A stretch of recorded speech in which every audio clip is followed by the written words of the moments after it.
Good evening, guys. Welcome back to the channel. This is Sportsnut Nathan, and we're here today with SADIQ bhai. Good evening, SADIQ bhai.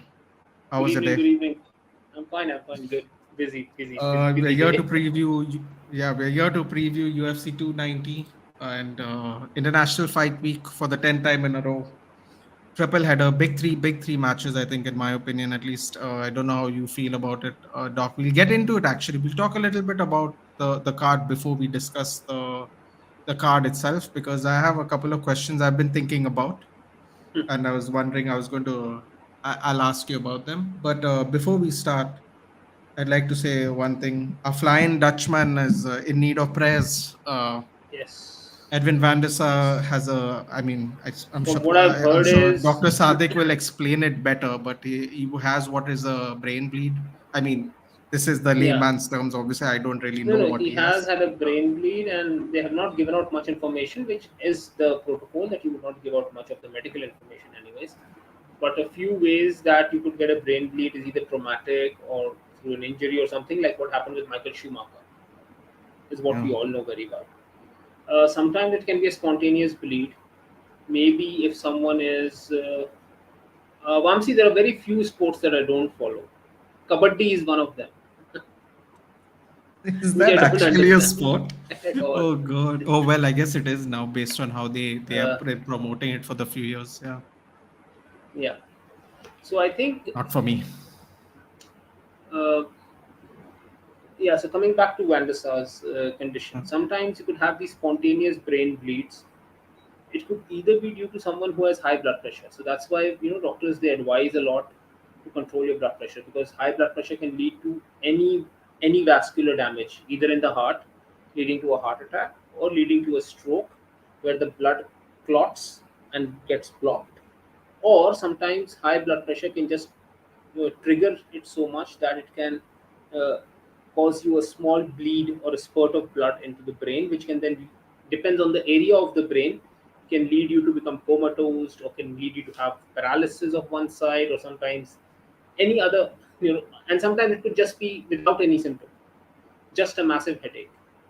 So we don't know what's Van der Sar's condition right now, Can but this as be per the, caused by an aneurysm? yes, even by an aneurysm as well. Sometimes you could have aneurysm, which are, what is an aneurysm? Like, you see, I have an aneurysm here on the hand. You could have some Yeah. triggered aneurysms by, like, if you have like, if someone puts a Uh, cannula to draw blood, yeah. sometimes there could be a little bit of air that can seep in, and Okay. it could just dilate the blood vessel. Okay. So that blood vessel becomes dilated. Now in the hand, those blood vessels are not much significant. In the brain, if they become dilated, it's a natural tendency that those blood vessels naturally are dilated, because no one has access to anything there. Okay. But naturally that वो blood vessel जो है थोड़ा फूल जाता है आपका. Okay. So the covering becomes a little weaker than normal. So if slight bit of stress, spontaneously anything can trigger that blood vessel to suddenly bleed. But the good Okay. thing right now Like I is, said, sorry, you were saying? the good news that is coming out, is being stable, and he is being shifted into a lesser intensive Yeah.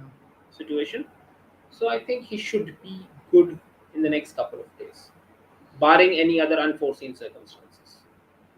Yeah, prayers out to him, because a lot of people were saying, if we get the Qatari owners, we should jump on Van der No, Sar as well.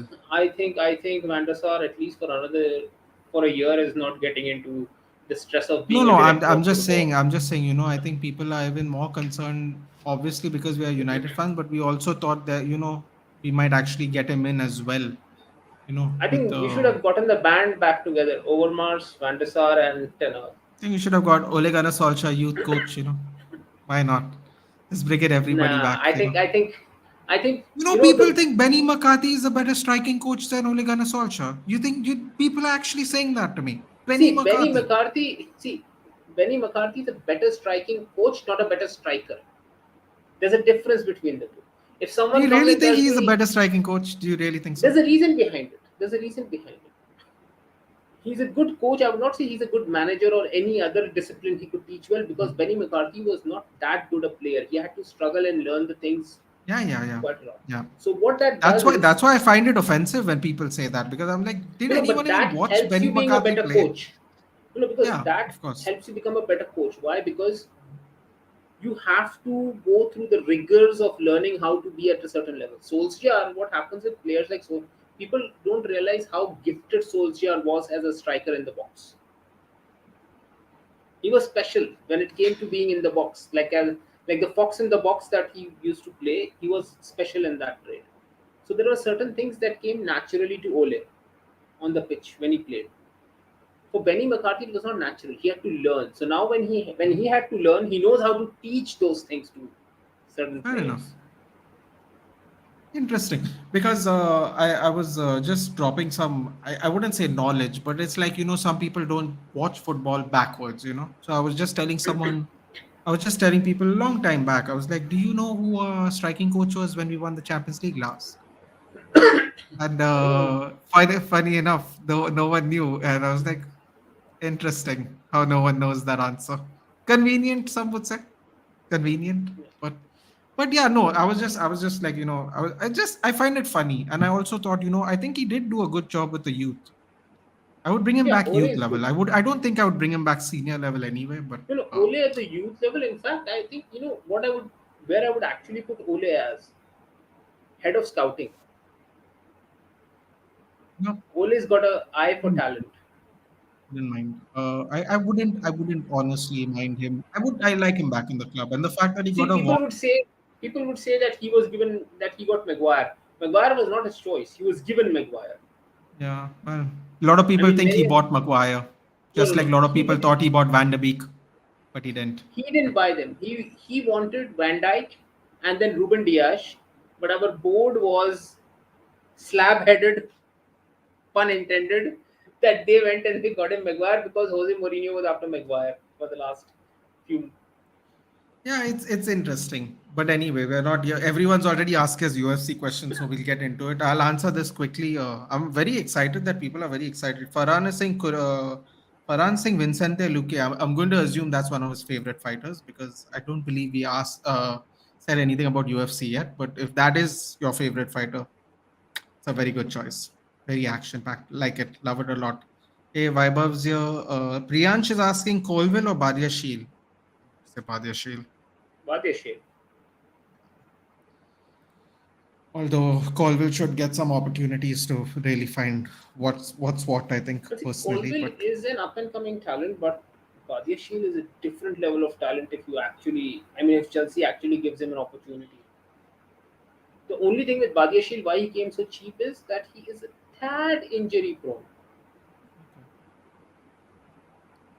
Vamsi's asking, hey Vamsi, who do you think deserved that win, Islam versus Volkanovski? Even as a Khabib and Islam fan, I thought Volkanovski deserved it. You know what? I Well, agree. I also thought well, we Volk did a won it. watch along of that, if you remember. Yeah, And it and was. and my pick. I was picking Volk. I'm a Islam fan. I'm a Islam fan. You know that. But I Yeah, picked Volkan by a narrow decision, and I still believe it was Volkan who took that. I do. I do. I I also. think. I mean, I would not say it was highway robbery, but It it was was a it was theft. it was It questionable. was I a would say theft. it is It was a questionable. theft, You not a could, robbery. yeah. I think it was a, but I'll be very No, honest with you. I especially think, especially the score, especially the scorecards. That one scorecard which gave him four yeah, the rounds. scorecard was bad. Yeah, the scorecard was not proper. That I agree. that four the scorecard that gave him 4 rounds. I'm like, okay, I don't understand that. And but actually, we all know what the truth is, right? The lightweight division only has one champion. He has blonde hair. He plays favela football, but mostly he's better at Who you're jiu-jitsu talking and about? The striking. Bronx. Did you see what he did to Dariush? Oh, I was like, oh my Whatever he did to god. Darius, did you I see was what like, Islam did to him? I told you. I told you, if Islam avoids his striking, oh my Islam is god. taking out Oliveira easy, and he did it easy to him. But you know what? They said the same thing about Benil's jiu-jitsu, and when they went to the I have ground, I was told like, you. oh See, no. we had I was that like, discussion. I told you, Benil looks good, but Benil is not as good. I mean, it's really crazy because when you see his and gi See, records for BJJ. Dariush is tailor made for Charles Oliveira. Why? Because Charles Oliveira is no mug when it comes to jiu-jitsu. The problem is when Charles Oliveira faces a wrestler or a sambo combat fighter, that's where he has issues because those fighters can take him down and he can't do anything to them from his ground game because their defensive submission game from the top is very good because they're drilled into that. Wrestlers are drilled into that. Sambo fighters are drilled into that throughout their. I'm still going Oliveira. I'm still going all. I believe. I have to Yeah, believe. I have no see, choice. I have to see, believe. styles, as the statement goes, styles makes fights. So the style of Islam or a style of say a proper wrestler is not meant for Charles Oliveira unless that wrestler has zero stand up. I mean, if he has zero stand up, Charles Oliveira will starch such wrestlers Like in his sleep. like Askren, like how Damian Maya beat the crap out of him Yes, in his retirement. Dude, I yes. can't believe when you watch that Damian Maya Ben Askren fight, right? I was like, is Damian Maya's boxing improved, or am I like No, watching no. Ben Askren. something else altogether? Like I was like, I what mean, is this? honestly, I don't. I mean, I haven't dabbled in combat training for a while. But even Yeah. if I train, I would have a chance in a stand-up fight against Ben Askren. He's that I bad. was like, it's mad, like because when I think of Dabian Maya, I remember two things. I remember his stand-up was very improved because I remember his welterweight debut against Rick Story, which ended in a very nasty submission, which I don't recommend anyone who doesn't want to see blood to watch at a replay. I don't recommend that one personally because he literally squeezed the blood out of him, which was oof. Even Well, I had to Damien like Maya sit is back one of and the. relax. I mean, unless you're like a George Saint Pierre or you're like a Carlos Condit or something like that, Damien Maya on the ground is I very high. mean, I Damien Maya got screwed. He should have Or had more. or He should have had. He alternates should have had Anderson more. Silva. I think he should have had more time to prepare for Tyron Woodley. Even I thought he got really screwed in that one personally. Yeah, Uh, but I think but by anyway, the time. here's actually there's a good question here for you because Hmm, Danish and Priyansha asked it. hmm. So Danish's brother, so Danish is a United fan. His brother watches UFC, but Danish has been trying to watch. So Priyansh has asked a really good follow-up question. Yeah. So See, I'll go a bit old school, but if you just want to watch a fight, Ultimate Fighter season one finale. Take that fight out. Take that fight out because see what happens usually now the fighters have become so technical. This technical. I'm talking to you a fight that was almost is going to be 20 years, and one of the fighters is not even alive right now. He passed away last year, Stephen Bonham. Yes, rest in peace. Yeah. So uh, you will realize that at that time the fighters were a tad rudimentary. The first modern UFC fighter who had everything in his game, in my opinion, was George St. Pierre. And I think no Is one it? has. Don't you think if you watch the older UFCs, don't you think Frank Shamrock, Bas Rutten, even Matthews were quite I think well-rounded? Bas Rutten. I thought Bas Rutten was very well-rounded because he used to actually wear no gloves and fight in pancrase. So he Yeah, but used to then actually Bas use Rutten was palms to hit mostly. people. But Bas Rutten mostly relied on his stand up and his boxing. He had some wrestling experience which he used in reverse to avoid takedowns. Like And Liddell.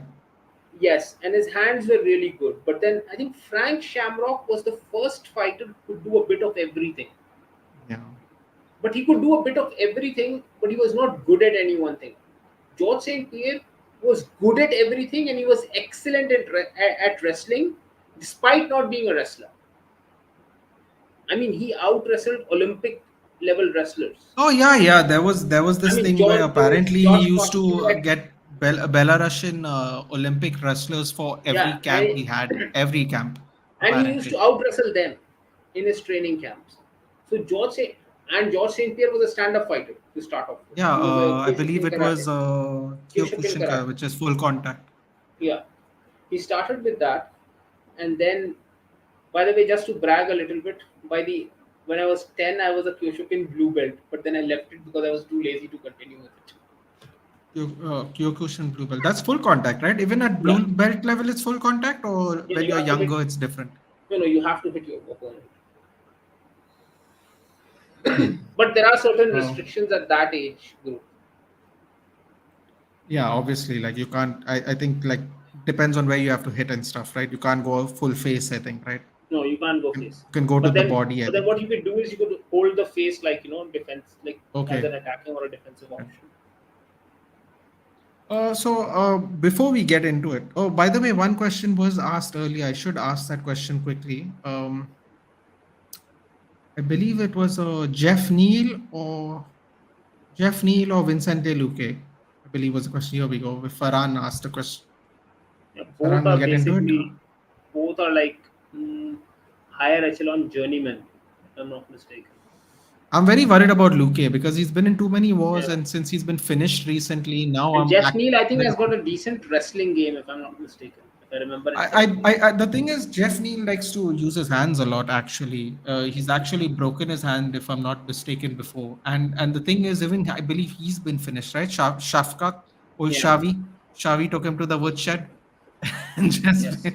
just destroyed him in the third round. I was actually surprised, when he made it to the third round. I'm like, wow, Shafkat Rakhmanov's finishing record over. And just when I thought that was going to happen, boom, he couldn't take it See, this anymore. is I a was like, fight that both people tend to, would be an interesting fight to watch though, because they will It's both gonna be fight. it's gonna be a banger, 100% Yeah. banger. It's going to be, no doubt. 3 round decision. I mean, 3 round decision for either of them. I wonder, do you genuinely think they're actually gonna both make it to three after 3 rounds? Because I think Luke is so dangerous and he has that anaconda bravo choke, which he loves to use. When people try to like dive in. Yeah, but If then will he be I've able to? noticed a lot of people like try to flurry him against the cage and then they like to dive in with the double and then he just wraps his hands and then explodes Yeah, out but and spins. I think Jeff Neal will take him down. You think so? Yeah. Interesting. I have no confidence in Jeff Neal after Shafkat. Shafkat destroyed No, him. I'm Really, I'm saying very nervous now. Vicente Luque might win it, but he won't get a finish in this one. Either way, they're actually not on this card. I wonder why Farhan asked us. Is it coming I'm up in saying a if this is later a card? fight, because I've Oh, not I seen the thought it was. undercard yet. I thought it was a booked fight. Actually, that's why I read it out. I No, maybe I it is read for the. Jeff Neal. I think Jeff Neal is on the card. I think, if I'm not mistaken, No, then or he he's was on a not. previous I have to card. check. I think it is it's a later fight. I'll just have a look at that. But in the meantime, I hope Tony gets a W this time before retiring, bro. I don't see any top 15 guy That's losing his to last Tony. fight, right? Yeah, I don't see anybody losing to Tony though. I mean, when I don't see Tony beating anybody. I can't. He has to fight an unranked fighter. Why Woodley lost to Jake Paul? Farhan, I think No, I think Tony is not on this card. Tony is. I think he was on no, the he's not. previous card. Tony's not on this card. No, I think Parag is just saying he wants him to, I guess, I retire on a think win. Tony was on the previous one, right? Or Uh, one of the no, previous cards.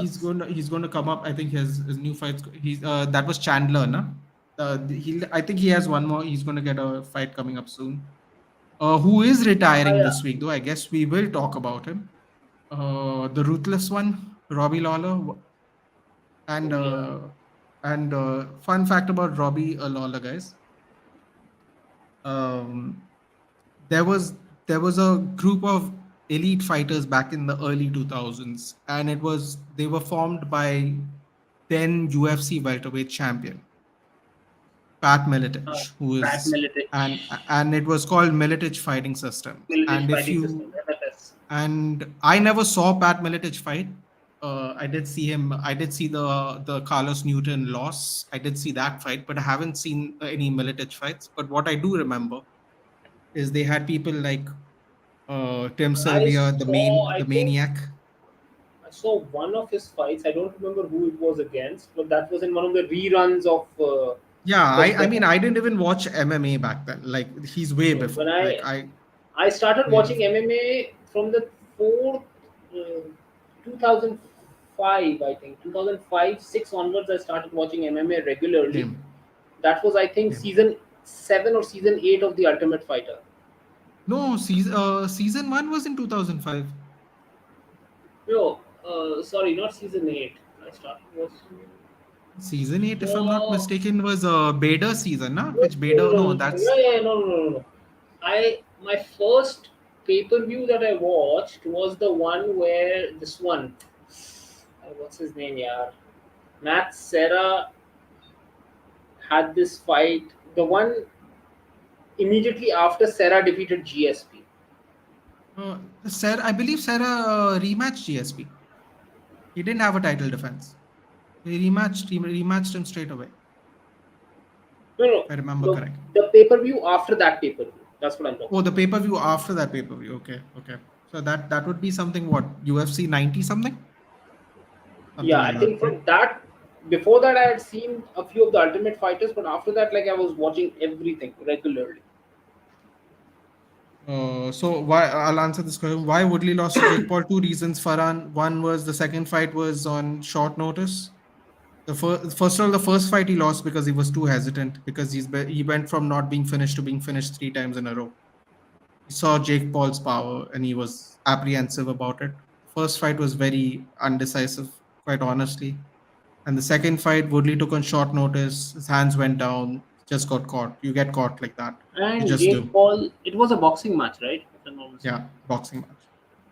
Jake Paul is boxing Tyron Woodley, who has got zero boxing. Yeah, I mean, Tyron Woodley is one of the worst stand-up strikers in MMA history.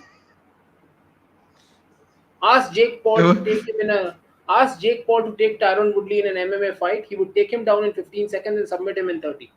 the thing is he wanted to fight Michael Bisping. He wanted to fight he wanted to fight everyone that's retired, basically. And he challenged Michael Bisping, who has quite literally one eye.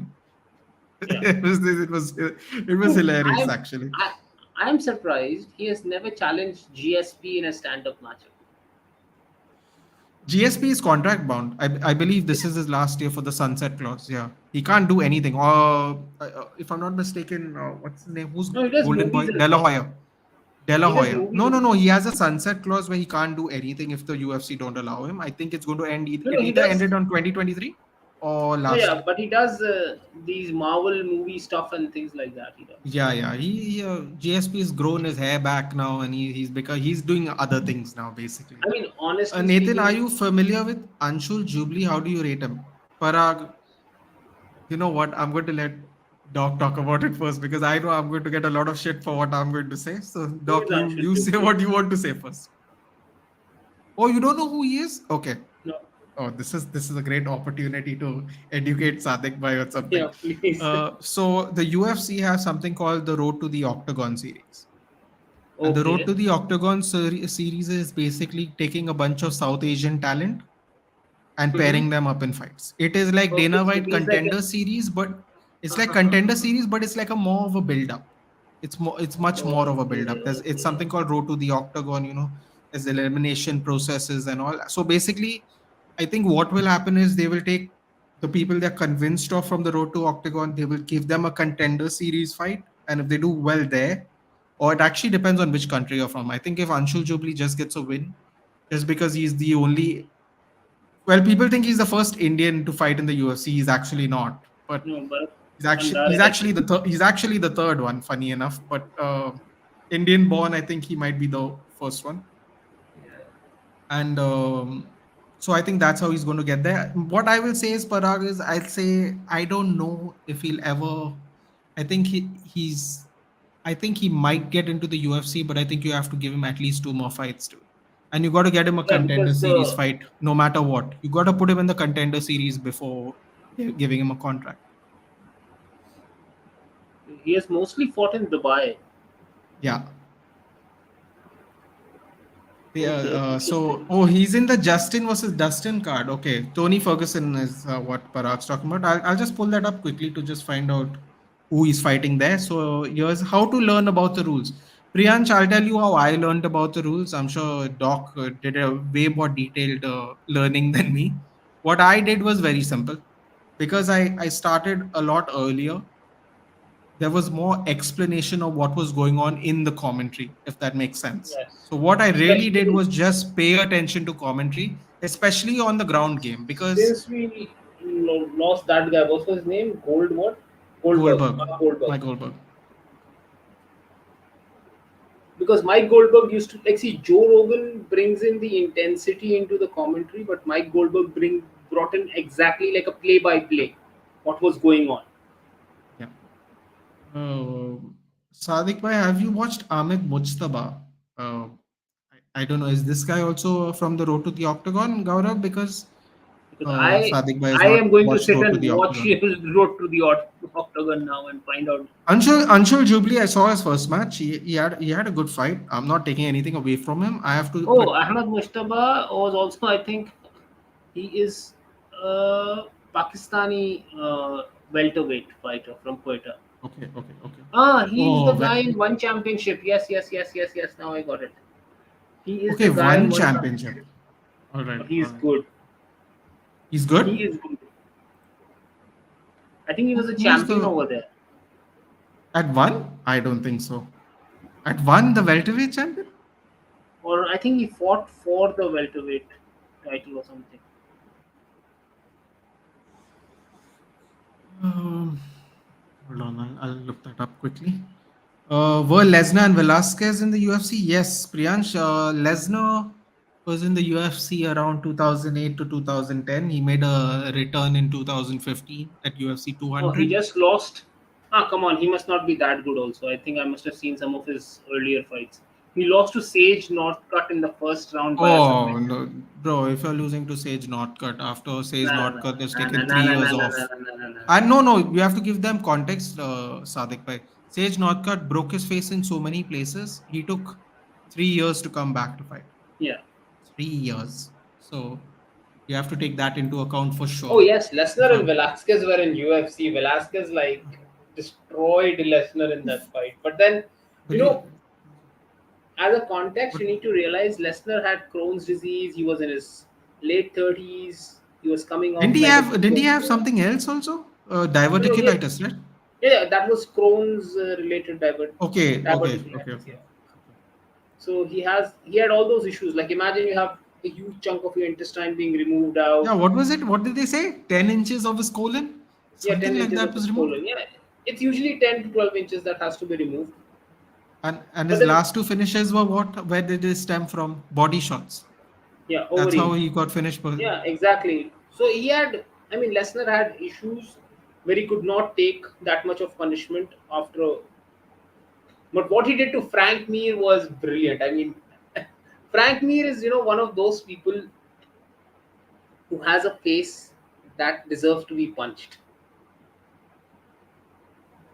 Especially after he put on all that weight, na? Because he was actually a 220-pound heavyweight when he fought Tim Sylvia. Then suddenly one day you see him like after he's like And 250, he and I'm comes in like, like 250. how does that happen? I was like, what happened to him? Like, and then his jujitsu, it became a hindrance to him because he lost his the kind of jujitsu wizardry you have Yes. being the smaller opponent in the heavyweight division. It actually turned out to be The one quite a person bad that decision for him. surprised me that how long he has lasted, given the chin that he has on him. You know what you're talking about already. Who? Double A, Arlovsky. Yes. Oh, the pit bull. The I mean, original pit bull, I should say. this guy. What was his name? The tall guy from Maine with the beard. What was his Ah, name? I yeah, forgot. nah, that's who we were talking about now when we were talking about Militich fighting systems. Tim, Uh, the maniac Sylvia. yeah. Tim Sylvia. Tim Sylvia starched him, and Tim Sylvia was like okayish power. I mean, Tim Sylvia never had crazy power. I mean, Randy Couture TKO'd him Oh yeah, when that was Couture was that was a like bad. 3 weight divisions away from him fighting. Do you have any tips on? Wow, we are getting way overhead. Do you have any tips on how to learn the rules to answer See, Priyansh's just like questions? football, you need to watch the fights and you need to understand what's going on, why someone is winning. Just watch the fight how you would watch two people fight. As simple as that. And Don't try to try. keep the commentary on and try to not be affected by the blood because a lot of people see the Yeah, blood and then they can't like focus on what's going on in the fight because the blood is it's a very visceral sport, so yeah. you have to kind of you I know, mean, if you can, try if not you to can eat, try tolerate the not to gore, eat and watch it. That's what I recommend. Try not to eat and watch it unless you don't mind the blood. well, I used Yeah. to eat while watching it, so Yeah, that's I it. used to eat I used to eat Doritos with like dip, and I used to like get Yeah, into that's it. the But best I time don't to sit and recommend eat. everyone doing it. I don't recommend people doing it if they've never watched anything before. Do you want to do a Luton Town overview soon? Well, if he wants to, he's more than welcome to do it on my channel, Lavanya. I don't know what I I have only to. want to see everyone play at the Kenny for just for funsies. I want to see everyone play in a 6,000 seater ground there for the whole year. Actually, the That's it. seating is I'm not the only issue. interested. The seating is not the issue. The The turf, entrance right? and the technology. The Yeah. technology is the major. The turf, obviously, they have to lay on a fresh turf. But the real expenses, that they said that 10 million of renovations will go into the stadium. Yeah. It's mostly to do with the technology that is needed in order to make it viable as The a. the entrance the entrance really gets me. Yeah. Like there is some old England vibes. Like really, You like know, old England. honestly, Everyone's they should like, renovate everything but the entrance. but the entrance, like I don't know. Yeah, it gives me like And proper every football match vibe. day, because now every match is televised. Basically, every match Yeah. is recorded.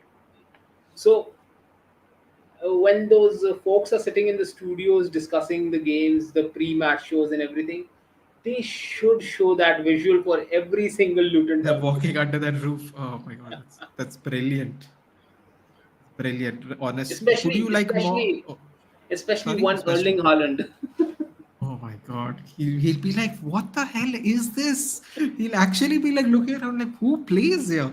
I can't believe this. Like, You he'll would be go, dude. surprised. You would be very comfortable in those things. He's a very unassuming kind of a person. If you Well, ask me, actually, I'm sure there are grounds in Norway when he started off yeah, playing that was similar for sure. But and he it's comes weird now. across. Like you're on the what's weird I think about it is you're on the Premier League and you're walking you're walking over people's houses to get into the stadium. That is I mean, that is like a, imagine him and Grealish walking in together. He's like looking at everything, and Grealish is like, okay. He finds a bottle of beer and just grabs it from there. imagine if someone like from the window is like giving them drinks as they walk in. It'll be hilarious. Um, so I don't think Connors Chandler is happening this year. Well, basically Dana White said screw USADA, and yeah, I'm sure he's going to try and squeeze it in by December, Parag, based on Dana White's recent comments about. Basically, he's going to try and. I think Connor's lost his charm a little bit, or quite But a I bit. don't. I'm watching the Ultimate Fighter, and I don't want to get into it. Like I was really hyped up, and now like after watching 5 eps, I'm like, oh, this is not Connor's, looking good. I mean, see, the thing with combat sport is that once you talk so much, you need to back it up. And okay, the fans will give you that one loss, they will give you the second one, but once they see that okay, you are not all that you're talking every time. See, there's a reason why Khabib is that much respected, not just because of the O, but also because he didn't talk much, but when he went into the octagon, people knew he's coming in to take your soul away. Yeah, He like had like that so aura. I so, mean, so I think for Farhan, I think Doc's answers Khabib and my answers McGregor, and I'll only put it this way, Farhan. I think if you were part of that entire come up of Conor McGregor, the best way I can explain it, because now when you watch it, no, it's not lost his luster, but you'd always wonder where did he go. That's the sad part. But if you were originally part of the come up and watching it at the time, there was nothing like. I mean, he was everywhere. I saw him in see, Boston Aldo before his fight. fight against Max Holloway, giving the Boston Bruins a pickup before their NHL game. Like this is stuff, no, that you don't see generally, like because UFC is such a fringe sport. At least it's still considered a little fringe on the fringe. Like you wouldn't expect like on fighter they're going to an NHL team, especially something like the Boston Bruins, and because obviously because of the Irish heritage in Boston and he's Irish. But like when you're seeing him pep up the Boston Bruins, you're like, what is going on here? Like you're like so confused at No, what's GSP happening did because it you can't before believe him. it. GSP did Yeah, it before it, but then but he the thing with Canadian. but the thing I think with GSP was GSP stole a nation, right? Like this guy is coming to Boston, which is not UK. Like, he's giving talks to like teams or about sports he knows nothing of, and you're sitting there looking at him like, how are people listening to this guy? Like, what's happening here? Like they're actually listening to. They're all like sitting there and going, let's hear what he has to say. I'm like, man, I would have been like, what are you doing, dude? Get out of here. You don't play hockey. Like there is no hockey in Ireland. Like, what are you doing? Like, it doesn't even snow. Doesn't even snow in Ireland. Like, what are you sitting here talking to us about ice That's hockey? the thing. That's the thing. He was putting on an act. He was putting on an act to sell the fights. The thing is, people only buy an act for so long. Yeah, of course. I think that first MMA match and Khabib smashed him in his home. You know what, Melon? Funny enough, he actually did a lot better than a lot of people, even after his fight. He's actually done a lot better than a lot of people. I feel like a lot of people forget that because of how it ended, and he jumped into the crowd and flying crane kicked some guy in the audience, Dylan Dennis. But if you look at all the fights, if you ever get time to look at all the fights as a whole, you'd actually realize that he kind of got smashed a lot less than a lot of people. Like a lot of what did Khabib I think finished 10-0. I would say outside of Gleison Tibau and Al Iaquinta, I think Khabib did the best. And Al Iaquinta only survived because he took it on 1 day's notice, and Khabib didn't attempt even to take him down in 5 rounds. And Gleison Tibau, a lot of people thought he lost that match. But either way, I think apart from those two people, I think Conor actually the best compared to everybody else. I think other people No, got really badly no. smashed. Poirier had the closest Oh thing to yeah, Khabib. yeah, he had that guillotine and right, like what was the I second remember round? watching that live. I mean, I was like, it's done because he was right, like say, 10 feet from me, and I could see the Yeah, yeah, guillotine. you It were was, there live. That's right. yeah, it Yeah, was just slipping in and in and in, and like Khabib was going all red in his face because it was like Poirier's back was towards me and Khabib's face yeah, was towards him. yeah. So you can see the That squeeze as it happens. yeah, I could see his face go like red, turning different shades of crimson, and then he suddenly pops out, takes him down, and then I'm like, okay, So by the way, Luton Town got, yeah, yeah, we know that, Melon. It's just, it's just the how should I put it? It's just the visuals of knowing that this is like a team that has like a League Two setup or a championship setup, a low championship setup, or League One setup. And like Premier League teams are going to go there like for half of the year. It's just something very entertaining about I mean, that imagine if happening. Luton makes some really shrewd signings and ends up in Europe. Ooh, it'll be a better story than Burnley even, wouldn't it? Yeah, I mean, imagine them ending up in the Conference League. I mean, I still think Deitch deserves a statue at Burnley, but anyway, the that's another biggest topic. trash talker in UFC history. See, For me, I like Connor, Chael Sonnen, but he's not the biggest because he doesn't abuse. But I like Chael Sonnen. Rampage, Jackson. Oh God, the Pride interviews, yeah, what rubbish he used to say. Rampage, Oh Jackson. God, Pride interviews are too mad, yeah. if if you would have not just the pride stuff, the stuff he told to Rashad Evans. Oh, in the Ultimate Fighter 10. Oh God, No, yeah. was it I 10 or mean, was it 11? no, Ultimate no. Fighter season, I know. Yeah, he was in two Ultimate Fighters. One was with Rashad, and the other one was with the first one was with Forrest Tito, Griffin. Forrest No, Forrest Griffin Griffin, for the where he title. broke the door. He broke the door. Oh God, yeah. Rampage started the trend of breaking doors. Didn't Chris Lieben do it? No, he didn't break the door. He No, no, smashed the glass on the door and he smashed his in the hand. house. Chris Oof, Lieben yeah, did in in the the house. house. Oof, But it was bad. Rampage was the first one in that UFC training center, the one who started breaking doors. I would give a round to Khabib. Yeah, third round is what I'd give him. Funny enough, he got finished in the next Nah, round. I would Yeah, not. I would it was the not. third Khabib was round. in control. I'd give him the third round, but either way, I think Nothing, I think a nothing. lot of I Connor, honestly think a lot Connor more got people nothing got in that smashed fight. now. Well, but Khabib just actually, a lot of relaxed people in did that give him round. the third round, if I'm not mistaken. I believe a No, lot of I people don't think did give so. him the third round. But I think officially he got nothing in that fight. Is it? Why many of our boxers went undefeated, MMA fighters don't? Well, first of all, Multiple Melon, ways to it's very lose. simple. Multiple There ways are to lose. yeah, there's multiple ways to lose. There are multiple organizations, and boxing uses what we like to call nowadays can crushers. So basically, it's what in football. By the way, like the See, logo, Melon. He's if already there prepared is, with the logo. I don't know if you noticed the logo. It's already with the logo. I like that. see, I'll give The you an thing is, they use a example. lot of can crushing, Melon. If there could They be, stat pad a lot, is what we call it in football. see, if there could be a prospect like an Arda Guler or a Gavi or a Pablo Torre in boxing, the first 17 fights would be 17 and 0 Yeah. because they would have fought people like me and Nathan, who they Yeah, would have smashed. basically. And most importantly, people with negative records. Most importantly, what we call journeyman in football is an insult to footballers. Like what journeymans actually a thing that we take from boxing, and it's nowhere, it's not a compliment at all.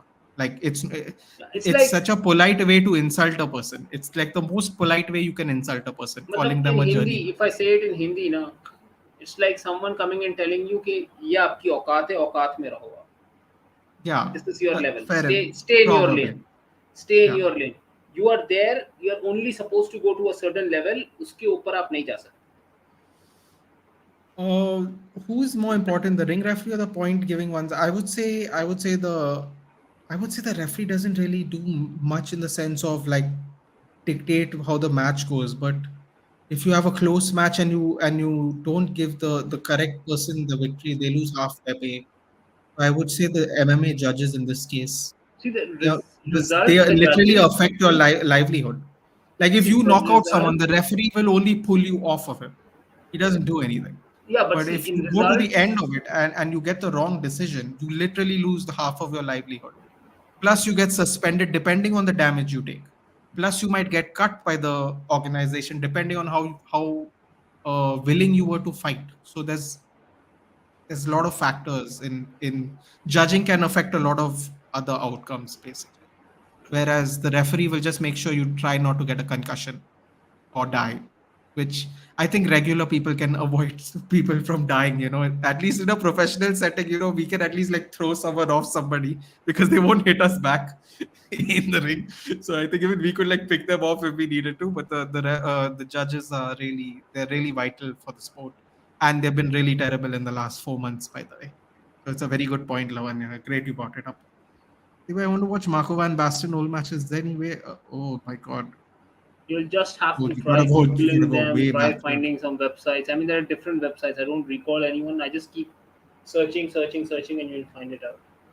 If you figure out any, tell me. I'll let Melon know because Melon joins Sure. as you can see, my United content. He drops by every now and then. So if you think of any, Sure. do drop it by. I'll See, forward complete it to you. matches would be a bit of a difficult find at the moment, but you can find those extended 20, 25, 26-minute highlights where you can get a very good idea what's going on in the game. Farhan is asking how would Mike Tyson do in the UFC? I'll tell you exactly what he'll do. Farhan, type in UFC 119, James Toney versus Randy Couture. Yes.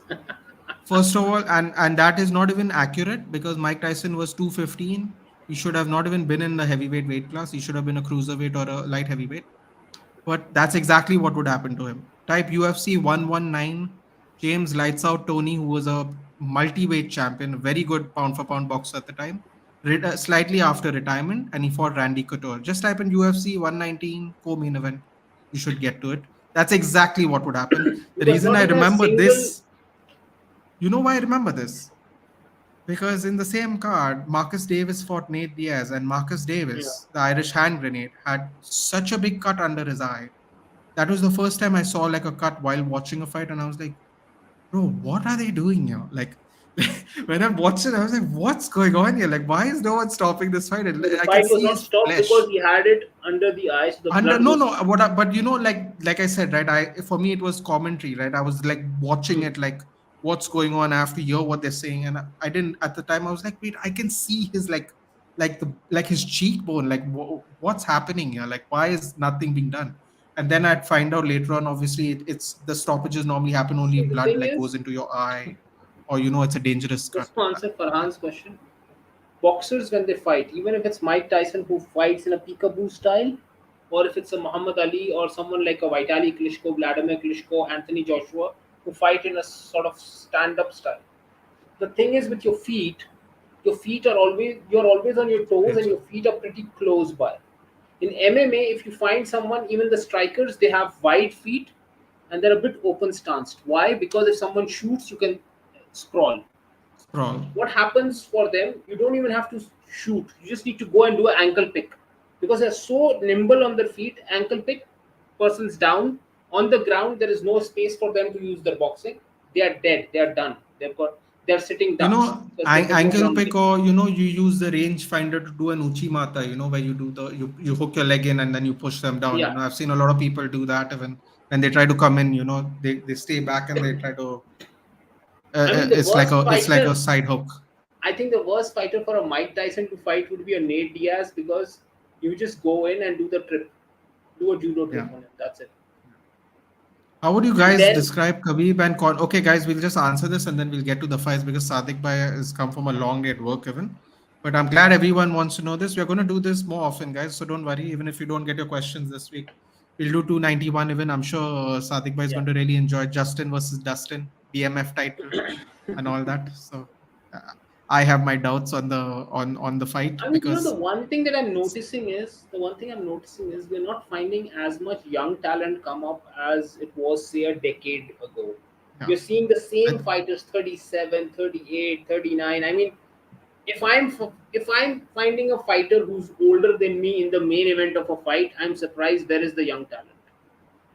yeah, I think certain divisions have done a really good job of keeping them at bay. Like it just goes to show you how good I always have said this. My favorite division will always be the lightweight division, and lightweight division is such a good example of how everyone is just kept at bay all the time. It used to be like the welterweight division before, and it used to be the light heavyweight division for a while. The only division that really rotates, in my opinion, is heavyweight and women's strawweight. Otherwise, everybody else, like even So flyweight, like even if you keep Valentina them at Shevchenko bay, was the only champion. Valentina Shevchenko uh, was not the only champion. I mean, that Nico Montano thing happened, obviously, but she's literally the one with all the defenses.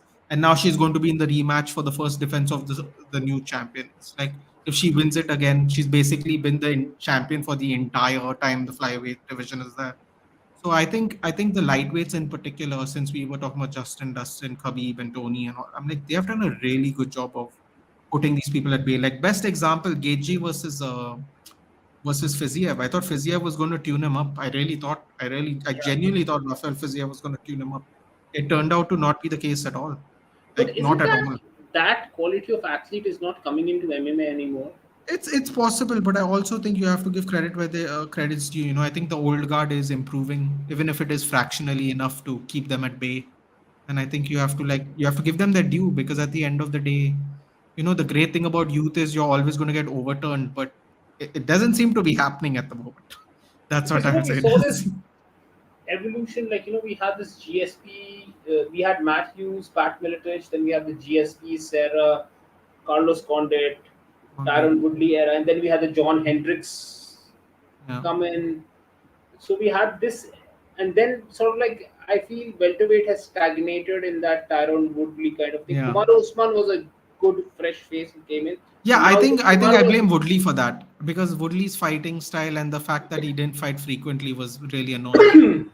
Really annoying because he took Damien Maya took it on short notice. but the Two fights problem with was this Wonderboy also, Thompson that took 1 year apart. that They Woodley took was one a year apart for boring fighter. So very UFC boring. didn't put it, so then UFC didn't put him up much either, despite him being the Yeah. champion. Fair enough. How do you describe Connor and Khabib to future generations? For me, Connor charismatic. For me, Khabib intense. Well, I'll put it in one word. perfection. He's perfection. I mean, in terms of fighting style. I mean, see, Yeah, I mean, Islam has a similar I fighting think style. Islam. When Javier Mendes said Islam's better than Khabib, I'm like, no, he's No, no, not. no, no, no. I was like, no, he's not. You bloody liar. You lied to us because of the Charles You thing. can And say, then you can say Volkanovski proved it. Islam has got slightly more evolved stand up, but overall game, Khabib could like counter that much of stand up and just cool him on the floor. I also feel Khabib's jiu-jitsu is better, which is a very Yeah, weird that's thing the to thing. say. But I feel like his jiu-jitsu is better. Yeah, yeah. As I Why? said, now Khabib would have schooled him on the floor. Yeah, that's how I would describe him. Earlier, I used to think John Cena and Roman Reigns can smash Khabib. With their hands, maybe. With their hands, maybe, but that's about it. And they That's go if they got to stand really that's far. They got to stand really that's far away if from they him. end up that's if they end up getting their hands on Khabib. Because the moment they get their hands on Exactly. Khabib, that means Khabib will get his hands on them.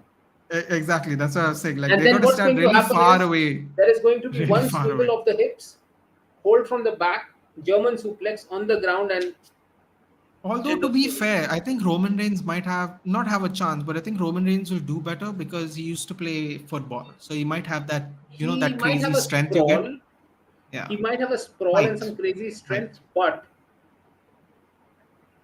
once you get see Khabib, he might have a chance Once against a once he once wrestler. he trips him down, it's over because you got to get back up, and he's not going to get up. See, Roman might have a chance against a wrestler, not against a sambo fighter, because sambo fighters have Yeah, got trips. probably. They've Yeah. got technique. Bring back Attitude Era, bring Khabib. For me, Attitude Era. Yeah, Attitude I mean era. wrestling. Attitude Yeah, era. I mean, see, wrestling in the last 15 years, like bar certain individuals, has become so bro, boring. 2010, I've switched to 11. watch AEW, SADIQ bhai. You won't regret it. You won't. I'm telling you right now, hands down. You have my word. As someone who watched Nitro, Monday Night Raw, Hmm. SmackDown, whatever you want. I watched TNA. I watched the hell out of TNA just to see everyone leave See, the TNA, go thing to that I WWE. disliked was that for a large portion before this, what do you say? You can What is call this it faction? woke No, no, no. era. This faction of Roman Reigns is called what right now? The bloodline. Yeah. This has Before been the fun. Yeah, before the bloodline storyline, the 4 years where Roman Reigns was shoved down our throats as a baby face was ridiculous. Was ridiculous. I mean, I was like, the guy is a spitting heel. He is right in front of you. He is your next Attitude Era Rock when he was a heel. He is there in front Yeah, of you. Use him. yeah. I think why I you know why I thought he would be a good babyface. I thought as long as he comes out through the crowd, no, it's like I don't know if it makes sense, but it feels like he's one of us. He's coming down the same area we're Yeah, coming but you down. know what He's like happens? You he's know what just happens? walking down. After a while, when you give a wrestler like him, see, Roman Reigns is not a limited wrestler. John Cena was not a limited wrestler. The problem was his character made him the five moves of doom John Cena. If Yeah, you watch the Doctor of I have to say, Doctor of Thugonomics had much more.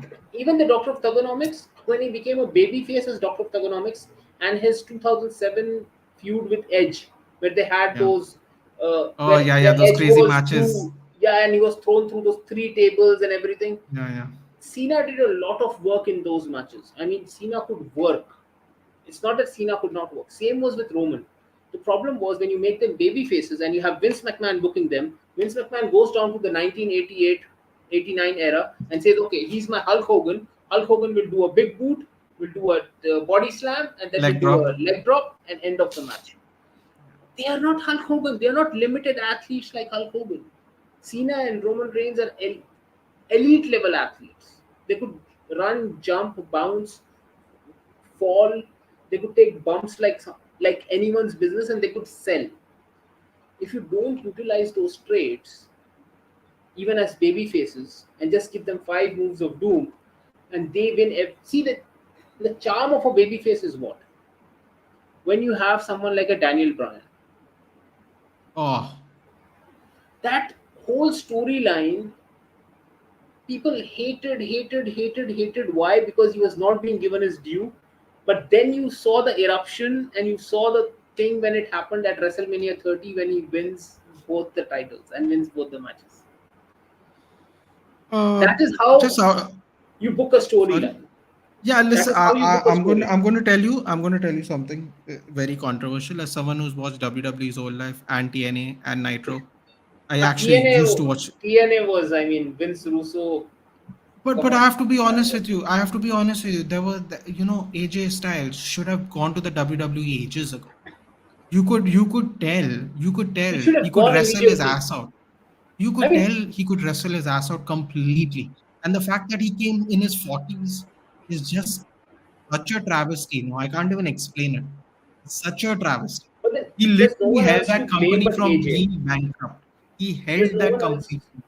There's no one else So to I would blame say for it so. but So AJ. for me, it was AJ Styles, Bobby Roode, which they got first, funny enough. James Storm, because I James think from James Samoa Storm has Joe. that ability to be a heel. Plus, he did the Stone Cold Steve Austin beer thing, which you can go either way with that. Samoa And Joe.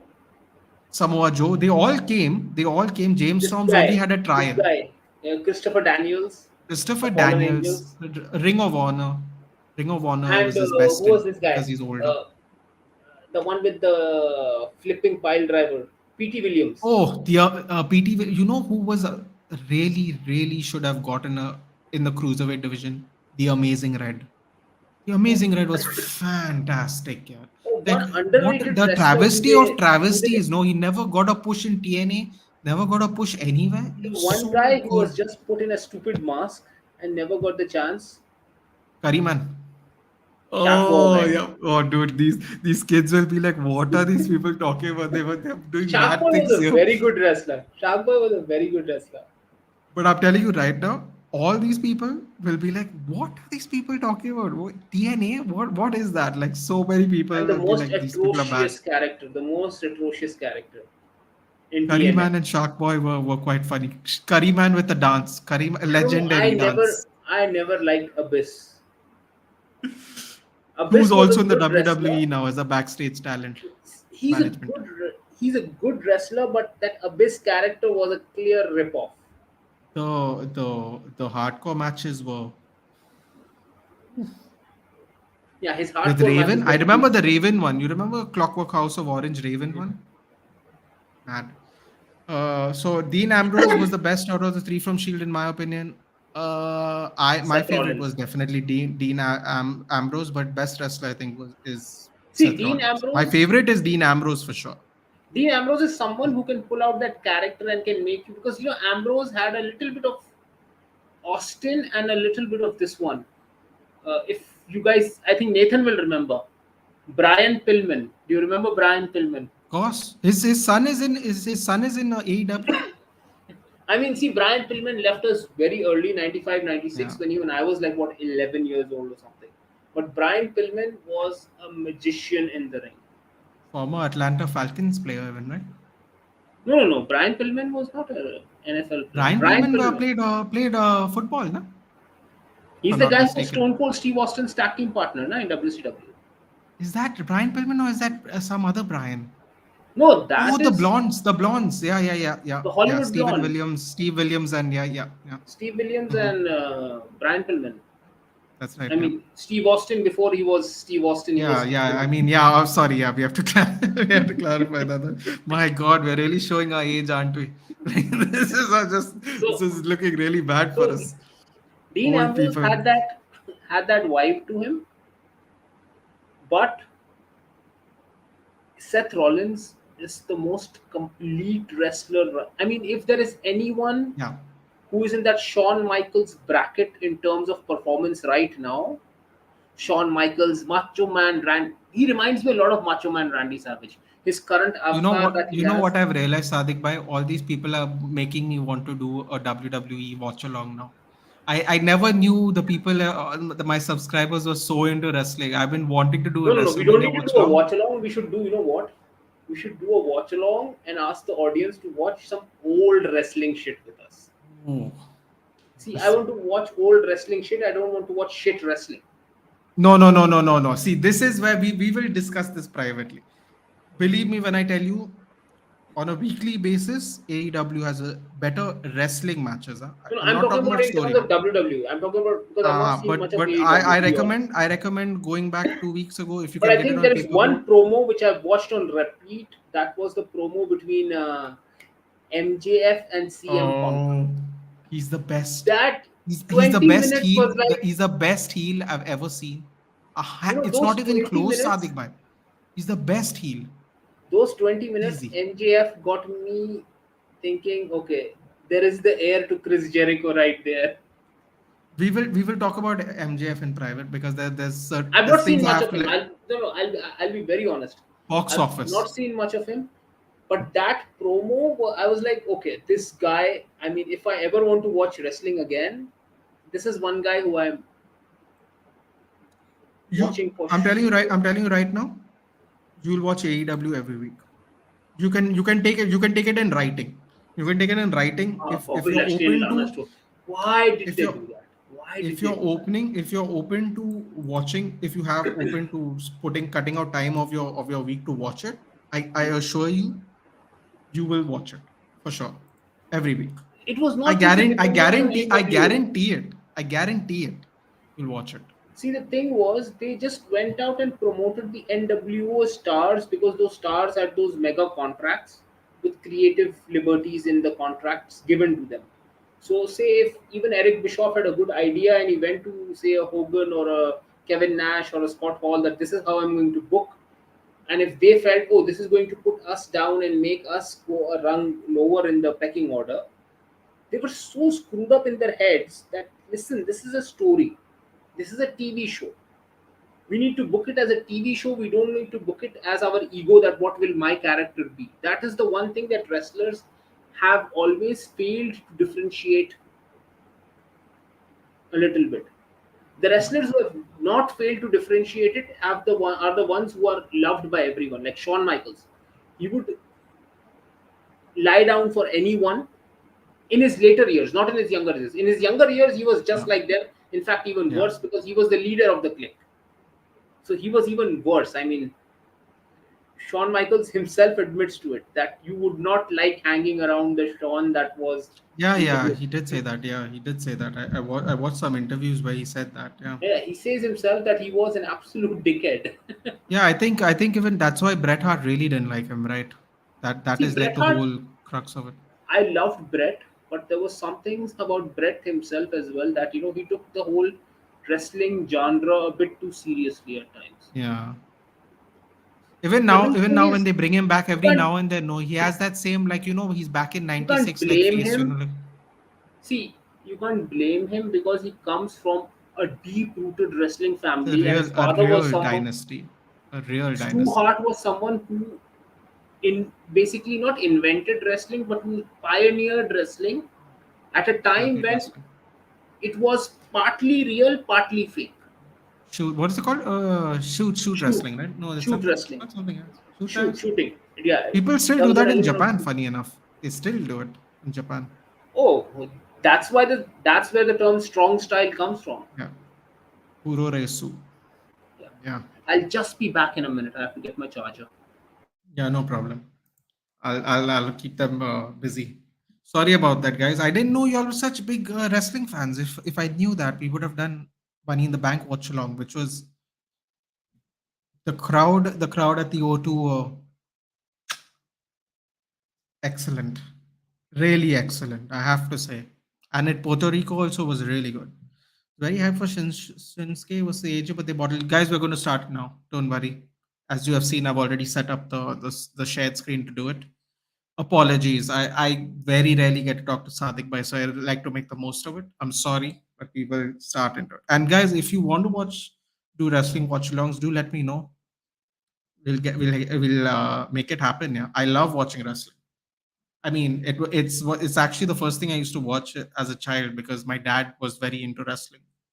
When he used to work, he used to spend his time watching wrestling. So I got into wrestling because my dad actually used to watch it. He had WrestleMania 3 to 13 on VHS tapes. Let's not go delve into what that is. I don't want to out myself as being older than I am, but I had the tapes for like 10 years afterwards, and then WrestleMania we had to 3, get rid of it. This Pontiac 3 to Silverdome. 13 he had. You had all of them. He bought all of them and kept it. We had the 13, machine I as think, well back. was 13 was the Austin HBK, right? I No, that no, was I think 12. that was much later. That was later, right? No, Austin HBK was 12. 90, 83, 90, what was it? 90? No, Yeah, it's probably. Yeah, 97. Tyson, yeah, Mike Tyson as the guest referee. Yeah, No, yeah, that was 14. WrestleMania 14 was Tyson, 98. 98. I want Cena to become heel like something what Hogan did in his later. Cena started out as a heel, Malin. The Doctor of Thugonomics was supposed to be a But he heel. should have turned a heel later on. It just got such a pop that people couldn't believe it. It was just luck, basically, No, but that he turned should out. have become a heel later on. He should have reinvented the. But the Yeah, problem with the probably. Doctor of Thugonomics was When they did a throwback season of it, that was nice. When they did a throwback Monday Night Raw, he came out like that, and he came out for one WrestleMania like that. Even that was pretty cool. yeah. Here we go, guys. Okay, let's get into it. We will go through the. I will only say one thing about the early preliminary card, guys. We'll start now. Tatsuro Taira is someone you're supposed to look out for, guys. That is one thing I'll let you guys know, because that's what I've been told by other experts as well. They've been talking very much about So he's Tatsuro really Taira. good. So He's really good. He's 13 and yeah, 0, but I think he missed weight or something. It's a catch weight fight. I haven't seen him fight yet, unfortunately, but yes, only good things I've heard. We go up. Even this guy, the Oh, light heavyweight, Vitor Petrino. yeah. There's a lot Sorry, of say that again. the second fight on the early This prelims, Vitor. Marcin Prachnio. He's in Polish, right? Yeah. Yeah, but the guy fighting him, Oh, I'm more intrigued in having a look at him, Vitor Petrino. who's Brazilian? Yeah, I think so. Vitor Petrino. He's just 25, so I'm more interested in seeing one of the younger lot coming up. He had a decision victory over some known name guy in the previous fight. Not a big MMA fan, but do watch sometimes. Hopefully, he wins tomorrow.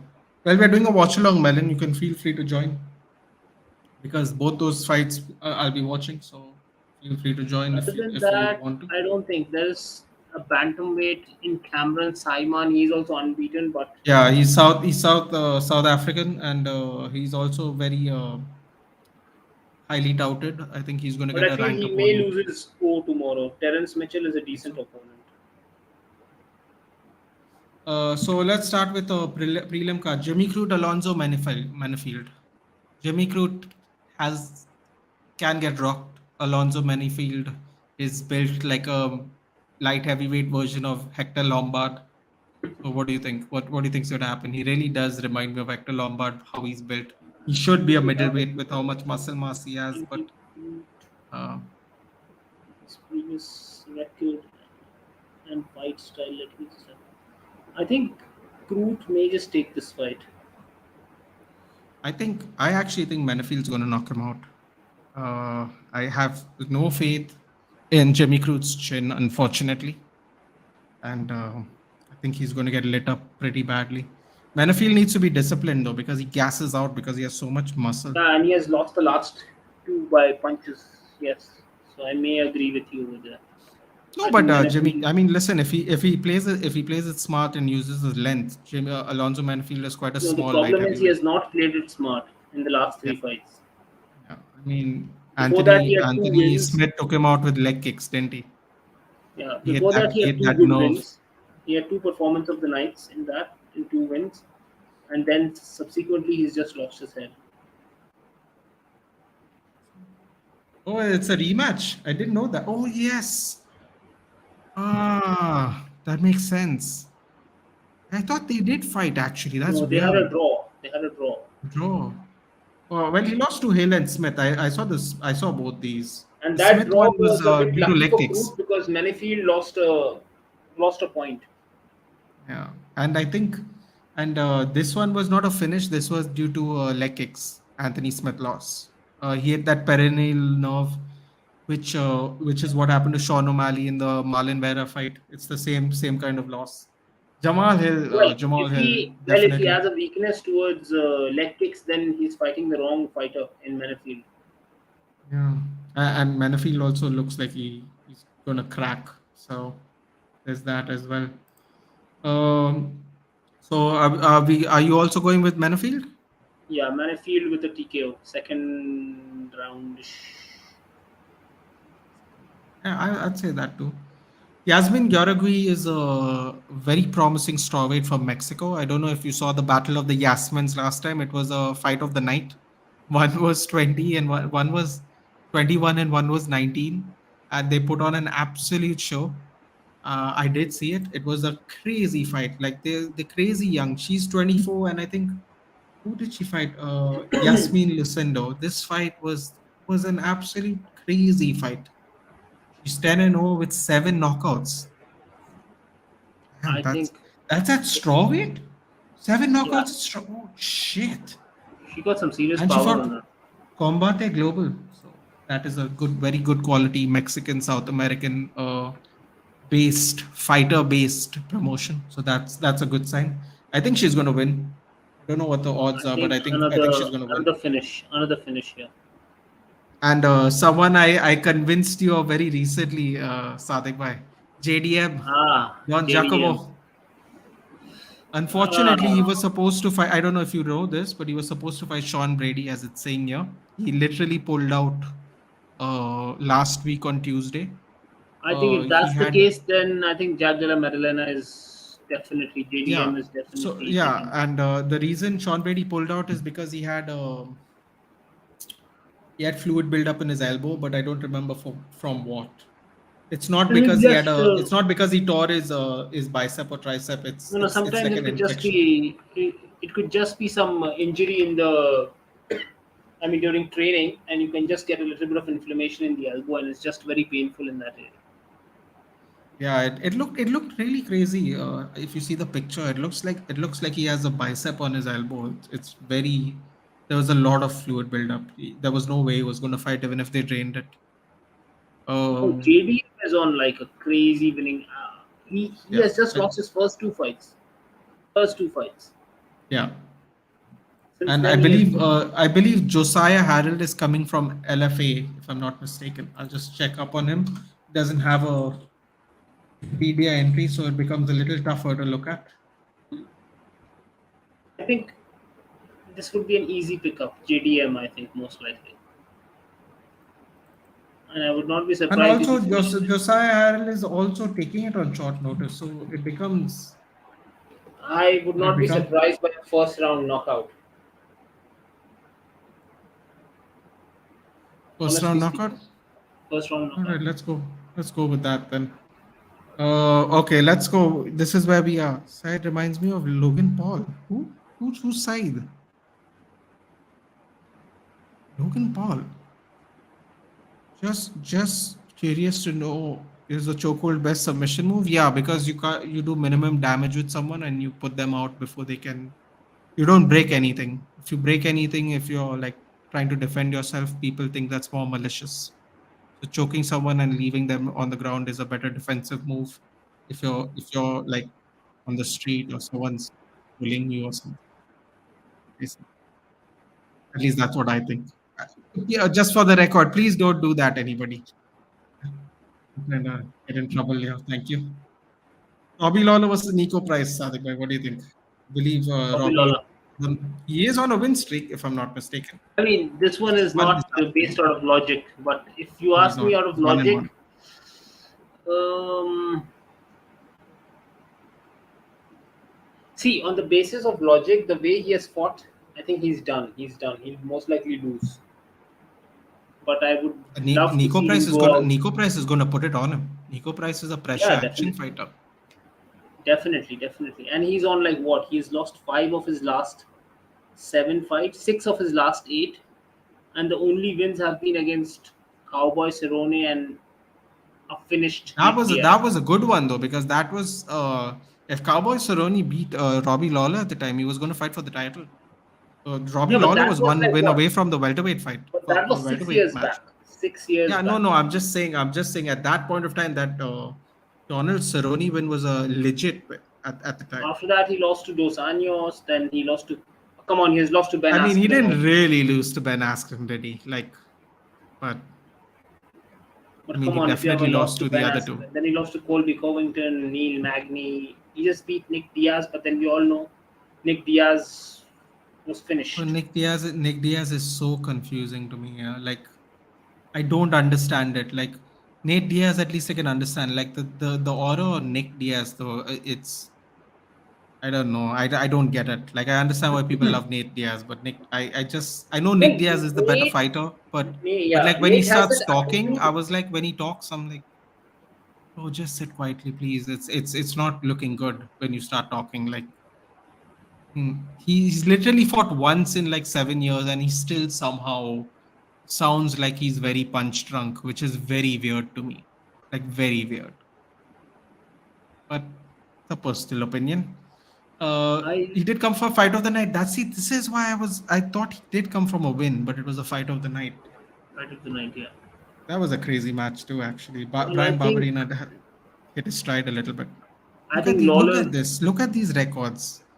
Look how long he's been in this game. This is mad. He's got a fight of the year in 2015. I think that was his fight with Johnny Hendricks, right? 2015 was it should be Rory Mac, right? Condit. Oh yeah, yeah, yeah. No, was it Condit? No, yeah, no. Rory Mac, fight of the year, 2015. Oh my God, he got 3 fight of the years in a row. I didn't even realize that. Holy shit! Well, Robbie That was, Lawler was and also. you know what's funny about this one, Sadiq bhai? Hmm. The Carlos Condit one was in Jan. Carlos Condit one was in Jan, if I remember correctly. It was in January. I told you, There we Carlos go. Condit. I remember Second, that fight was second fight Jan of the year. to win fight of the year at the beginning of the year. No, that was a crazy fight. The Condit one was Crazy, crazy fight. crazy fight. I'm gonna miss him. All violence, second team. I I didn't even mean, know both that the was a fights are thing. crazy. His Rory McDonald one was crazy. Yeah. His Carlos Condit was crazy, Even the and Johnny the Hendricks one, in for what it was a little crazy too, Johnny Hendricks actually. was crazy, especially the split decision one. And the if you want to watch the craziest Robbie Lawler fight, watch the Matt Brown one. Matt Brown. Wait, let's see. Let's just before we get out of this and make our picks. 2001. Oh my God. Yeah, he predated GSP. 2001. He was, I think, he was GSP's first fight in the UFC. Aaron Riley. Oh my God. Tiki Chris Gosen. Little, Chris Little, he fought Chris Little. Oh wow. That's insane. He was 20 years old when he fought Nick Diaz. 20 years old.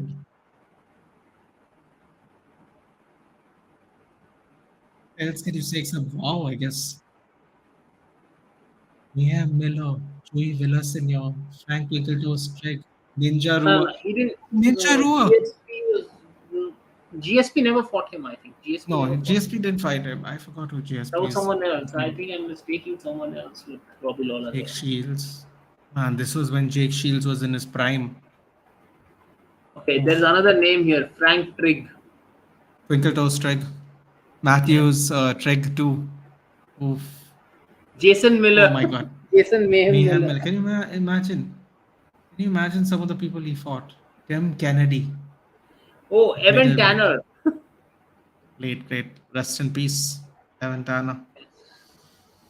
So let's go with the picks, Doc. Or do you want to see Nico Price's thing? I mean, I suppose we should scroll through it too, to be fair, to Yeah, I prevent think any Nico Price is. biases. He's I also think one Nico and one Price in his takes it. last two. Nico Price takes it. Takes it Oh, probably he by a has been knockout. finished though. He TKO. has been finished though. Interesting. He Yeah, has Nico been Price has been, finished. but I think Lawler will lose this one. This is the guy who fought Neil Magny last week. This is the guy, Phil Rowe. Got absolutely handled by Neil Magny through another decision, which is no surprise, I'm sure. But yeah, he lost to this guy. So I feel like I watched this. I know I definitely did a watch along. It was on my birthday, but I which can't one? remember if I did a watch along or not. That's weird. I'm sure I saw the repeat, but I don't know if I did it live. So here we go. Melon, you will see me doing that if Brazil wins the World Cup. Then you will definitely see me not doing that if Brazil win the World Cup. You would definitely see me do that at 2x the speed if Brazil smashes England in the World Cup final. How dare you? How dare you, Sadik bhai? How dare you do say that? I know you're doing that on purpose. I No, refuse. because I no, no, refuse no. to I have no. acknowledge As any much England related things see, as as long much as as I Southgate is love in charge. Brazil, there is also a I just enjoy the English media. Just I drink on those tears when they cry. Melon, they have rankings. If you go on UFC.com, you'll see rankings.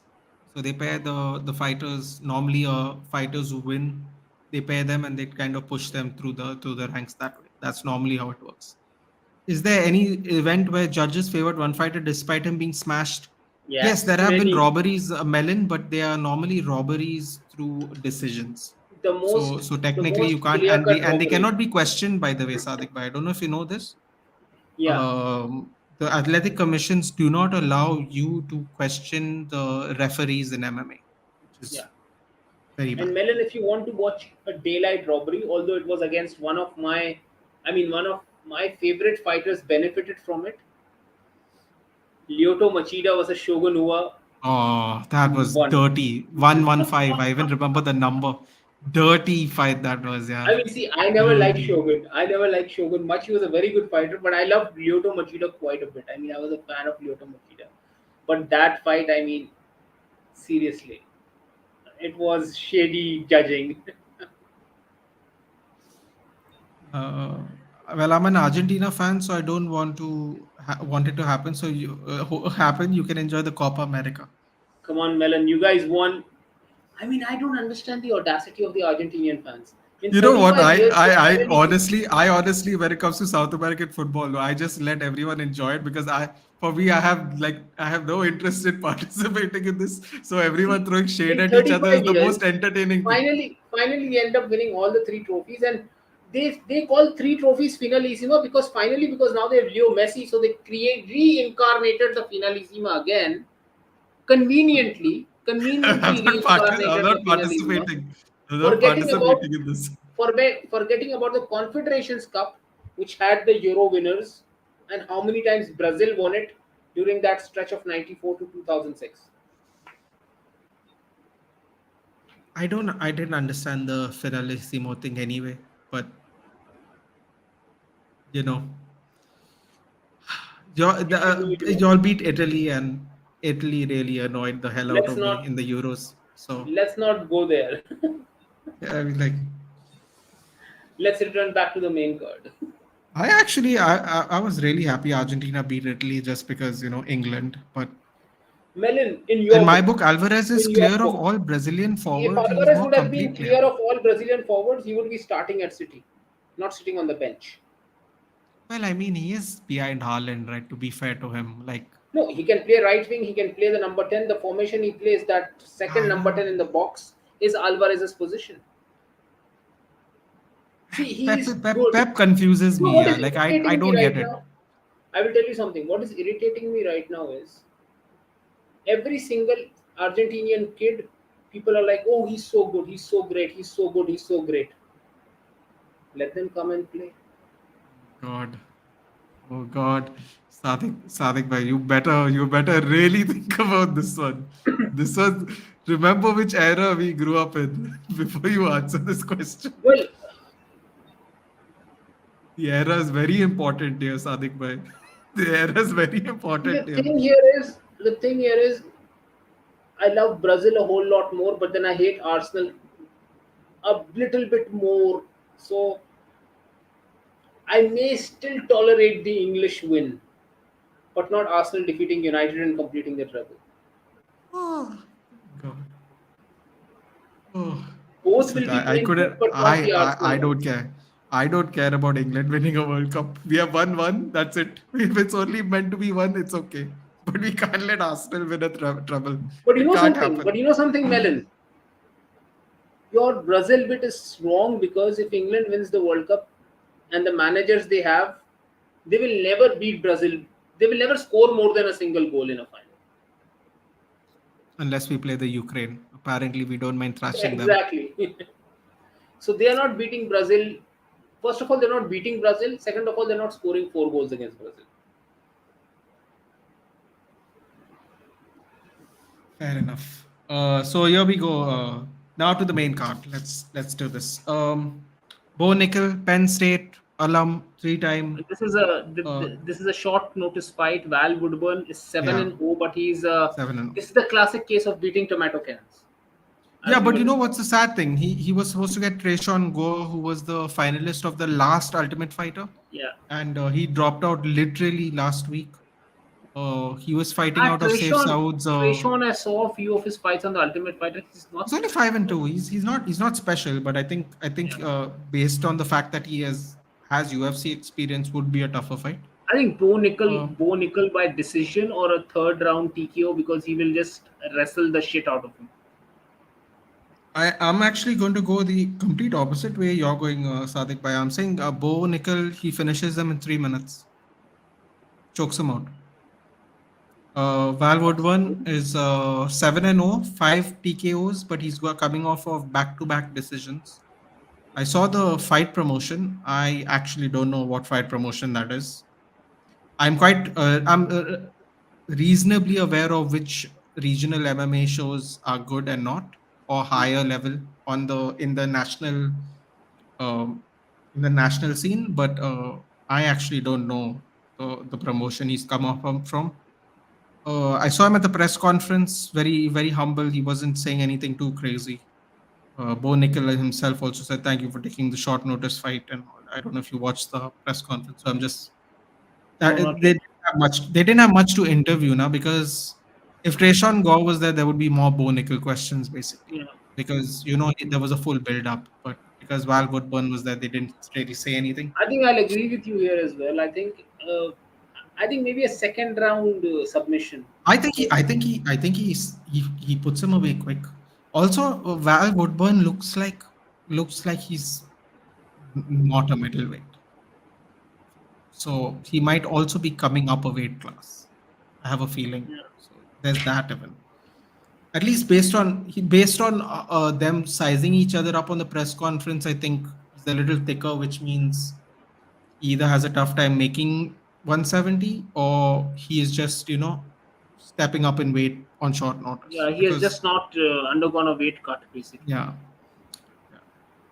yeah. This is going to be interesting. Jalen Turner, who is ranked, I believe, 11th 11. in the world, and Dan Hooker 12th in the world.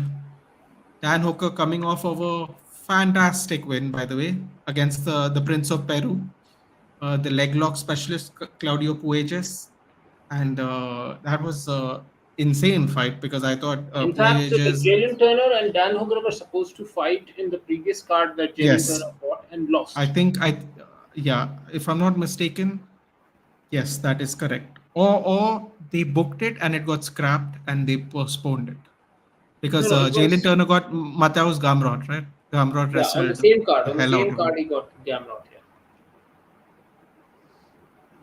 I think Here we go. this one takes it. Dan Hooker takes it. Decision.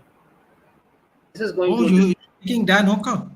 Yeah. Um, I have to say, I was very worried. As you can see, he has had a lot of fights, and But some if of you them have remember not last been time around, favorable also to. we had Dan Hooker on one of the cards that we discussed, and that was our concern, and he Yeah, took out a decision, I if I believe remember it was correctly. this one. This one, Yeah, Akparast. yeah. These Let's two have a fights look. were these. This fight was crazy. Not this one. Sorry. Was it this one or was it the first? No. Which one was the crazy one? That yeah, Dustin Poirier fight was Dustin Poirier and the Paul insane. Felder. Paul Felder. Insane fight. Both these fights were insane fights. Dustin Poirier one, like in the during the pandemic, where you can hear the shots being landed. Oof, oof. It was rough. Yeah. If you get affected by like visceral things, watching the fights during the pandemic where literally no one was in the stands, boy, that is going to make your stomach churn. When you hear how hard they're getting hit, that's going to churn you for sure. Yeah, Matheus Gamrot split decision, as we said. He was coming So what off are of a you going long for? win streak. So what are you going I for am in this? going to, you know what? I normally pick against Dan Hooker, but I have to say the fact that he didn't get taken down by Pueges, who is a leg lock specialist. He really showed up his jiu-jitsu for that fight. Jalen Turner is probably going to strike with him. And Dan Hooker has people like, I don't know if anyone knows who I'm talking about, but they have someone called Blood Diamond, who's a fighter from, I think, Zimbabwe, Hmm. kickboxer. He has Adesanya, who's a kickboxer. And he, of course, has the former head coach of Tiger Muay Thai, Brad Riddell, who's also a ranked lightweight in the UFC. So these are his training partners. If Jalen Turner doesn't suddenly decide to take him down or anything, I think Dan Hooker should. I don't know if he's going to finish him. I am a little doubtful about a finish, No, but no, I'm no. going to Dan say Hooker Dan won't Hooker finish. takes it by. This one goes to a decision. I say decision. Parag is saying by TKO. Like in my money on Dan Hooker, yes, Melon is a city kickboxing fan, as he said earlier. Adesanya and Hooker, I'm sure he's going to want Volkanovski to win as well because they are part of that freestyle fighting and city kickboxing group where they mix their teammates up. I don't know much about him, but I always see Dustin Poirier in every match card. Melon, Dustin Poirier is bang for your buck next month, last week of July. You're not going to want to miss it. If there's any fight you should watch, it's the main event of that main card.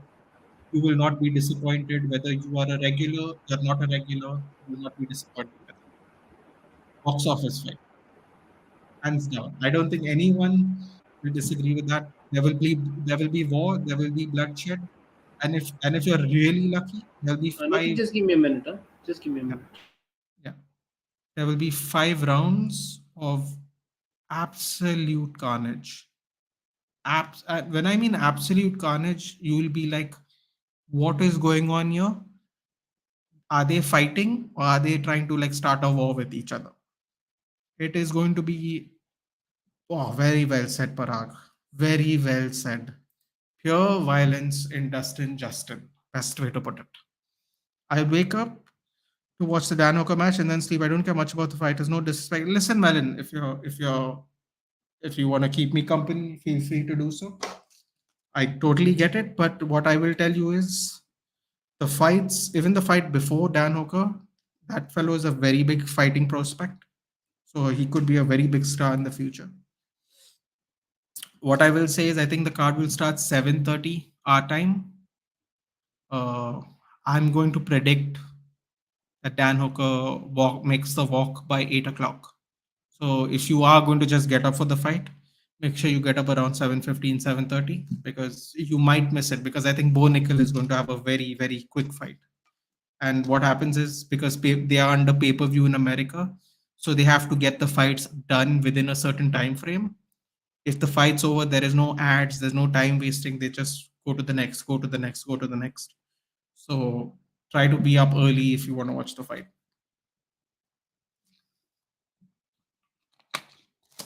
No problem, Melon. I'll help you get familiar with them, dude. You can ask me questions as we watch along. It's fun. I don't mind. Uh, for sure, next month's card you shouldn't miss though. For sure.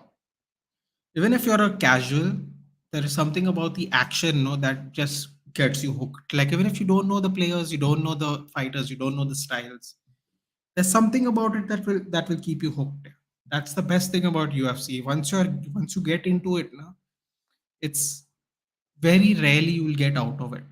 The only people I know that can't watch it are people who can't get up early because some of the cards start at 4:30, 5:30 in the morning, and some people work Saturdays, they just want to chill on Sunday. They don't want to get up. So they watch the repeat maybe afternoon. Sometimes there's a repeat in the afternoon, so you don't have to get up.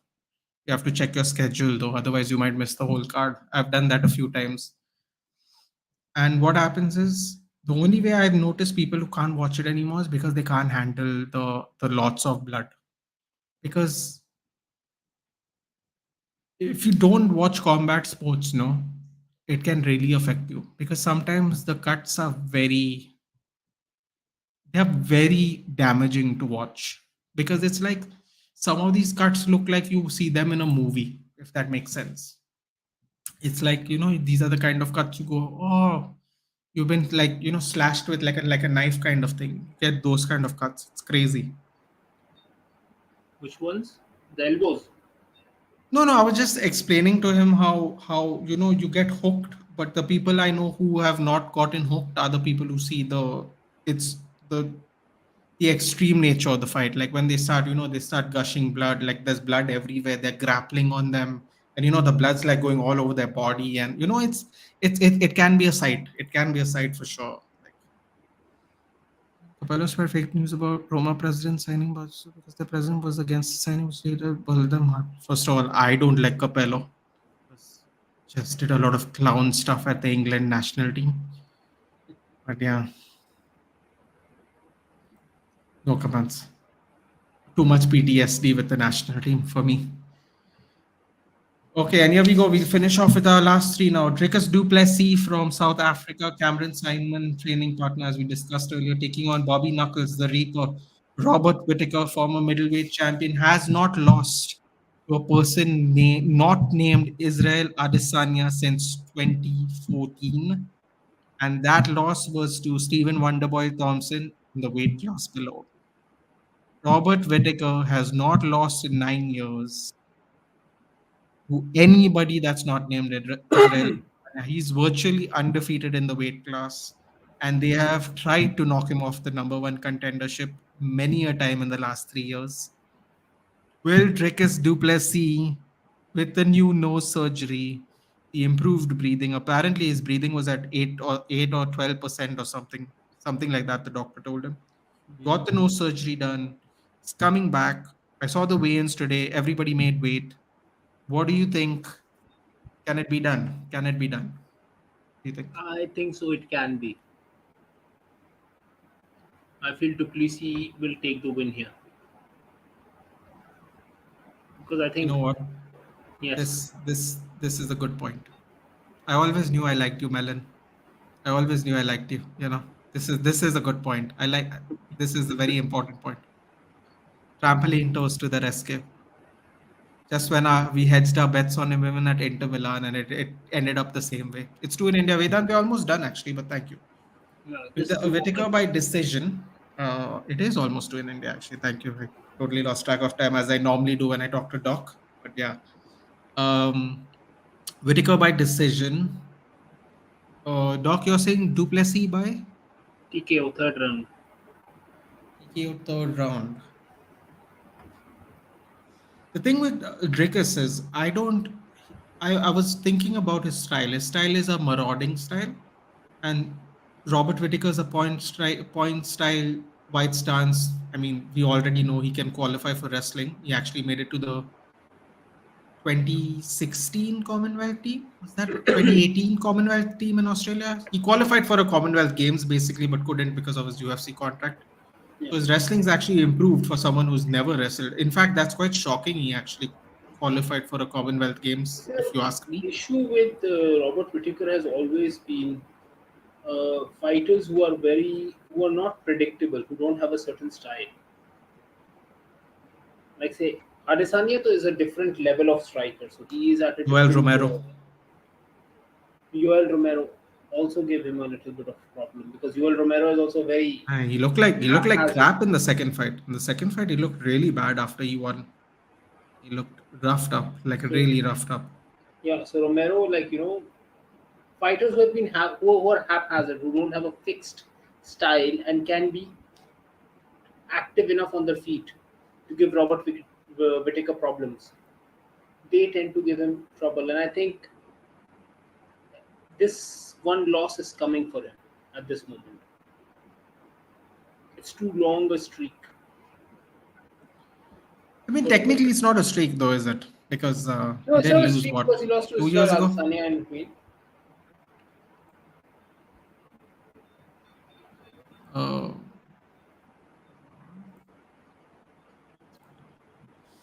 25 and 6, 19 and 2. I think Duplessis lost his. Correct me if I'm wrong, Sadik, but I don't know if you watch KSW, but I believe he lost to Mamed Khalidov, the double champ of KSW. He lost one of his matches to Mamed Khalidov, I think.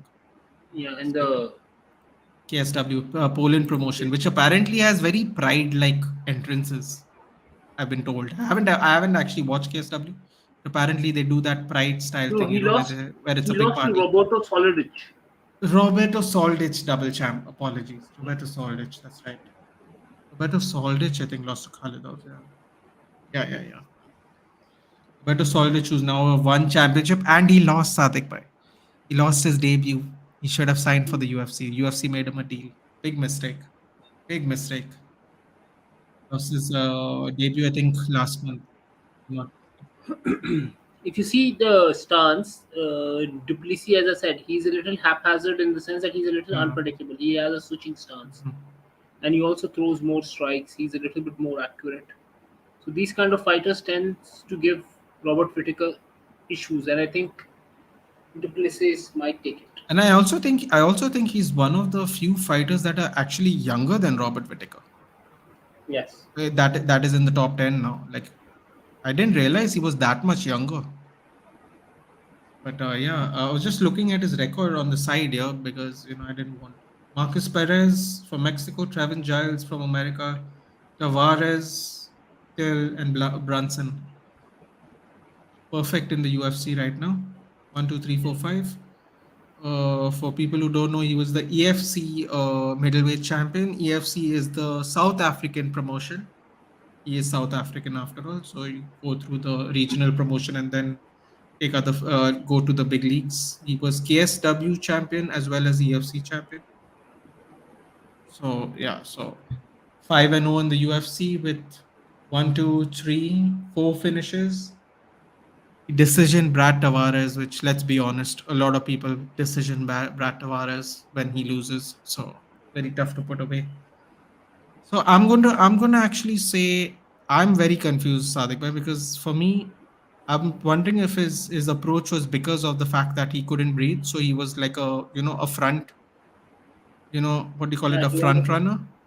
Yeah, he Yeah. So wanted to I'm kind finish of fights early. But now if you yeah. So see I'm kind of in the worried. UFC, his fights are going a little deeper, Yeah. So he actually not that deep, Sadiq bhai. He's only been to a decision one time. So Marcus and he has Perez been in to a one third round, round against Darren Till. Trevin Giles in 2 rounds, Darren Till, yeah, about 2.5 rounds, and Derek Brunson. Basically, it ended at the second round, 4:59 of round two. So yeah, so he is a bit of a front runner, which is a little worrying. He lands more strikes, which is part of his marauding style, and he has more takedowns, which is something I actually didn't think would be. Oh, he has even a better takedown accuracy. Wow, that's interesting. I didn't think about that. That I didn't think about at all. Actually, attempts a submission every 15 minutes as well. Ooh, okay, he's more well-rounded than I thought he was. I mostly No, see he's a him fairly destroy well-rounded people on the fighter. feet. He's a Um, fairly well-rounded fighter. It's just that he uses his ground game defensively more than as an attack. his takedown defense is not better than Whitaker, but he actually has a good takedown defense. 50% is very good for UFC caliber. I think the average is Well, see, for 40 this fight, something. I mean, for this fight, if his takedown defense is decent, he's going to win it because Whittaker standing up, I don't think so can take him out. Hmm. You know what? I'm going to go with Parag. I wanted to say Whitaker finish because I feel like he's going to jump in and he's going to get flashed. But then I was thinking about the surgery and the front running necessity that he had. Um, I'm going to go by decision. But I think this I'll is the tell you first what, fight we are this is, differing in today. and more importantly, Sadiq bhai, this is the first fight I've picked against him, actually. Whenever I've done these watch-alongs with him in it, I've actually picked Trickers to win all. I even thought he was going to finish Brunson, but I mean, Brunson is 38 to be fair, but even I didn't expect that. I thought a lot of people thought Brunson's just going to hold him down. But yeah, I'm going to go decision. I agree with Parag on this.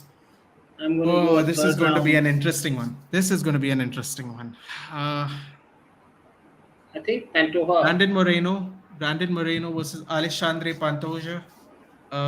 Alexandre Pantoja has beaten Brandon Moreno twice. Once when the Ultimate Fighter did a full flyweight champion season, and all the champions from all the regional promotions, which was a crazy concept. I wish they would do that more often.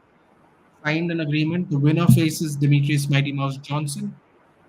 Um, and I think that's when they fought the first time, if I remember correctly, because they were all champions of their own promotions, respectively.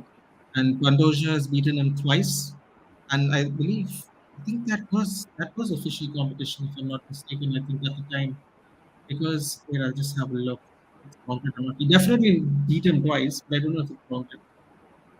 Did it count? Did it count? No, it did not count. Okay, apologies. He has lost a decision both times, but no, got finished in the tough season, and I think he went to a decision. I think about 1.5 years later after tough. So Alexandre Pantoja, 25-5, Brandon Moreno, 21-6. Brandon Moreno, the much younger fighter. What do you think, Sadik bhai? What do you think is going to happen? For me, it's a very much a toss up this fight. See, it is a toss-up fight, but I think Pantoja has defeated Moreno before, right? If I'm not mistaken. He's defeated him twice. Once in a Yeah. tough season, and then about 1.5 years later in actual competition by So I think decision. sometimes you just need to give it. It's a very close matchup, but sometimes we have to consider the fact that a fighter has another fighter's number, so to speak, Mhm. and has an idea how to beat him. So I think we might see a new champion. Right. So you're going to go with Pantoja and Pantoja third round submission, because if I'm not late mistaken, late third round submission. um, Like say um, something after the third minute of the third round.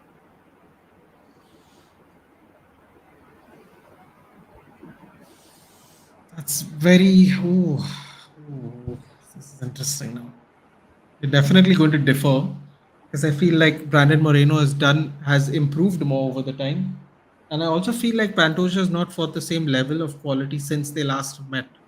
That's not, I think, Pantoja's fault, but I think that's more in relativity to how the flyweight division has been performing in general.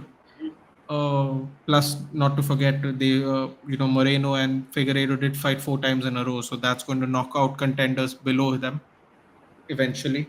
Um, I'm going to say Brandon Moreno. He pieced up Figueiredo though, yeah, really badly. Pantoja is a really aggressive fighter, but as we can see by the strikes there, strikes more accurate. He absorbs more, but he has a positive differential because he lands more. Both are equal on defensive. Oh, this is going to be a tight fight. I'm going to go ahead and say Brandon Moreno by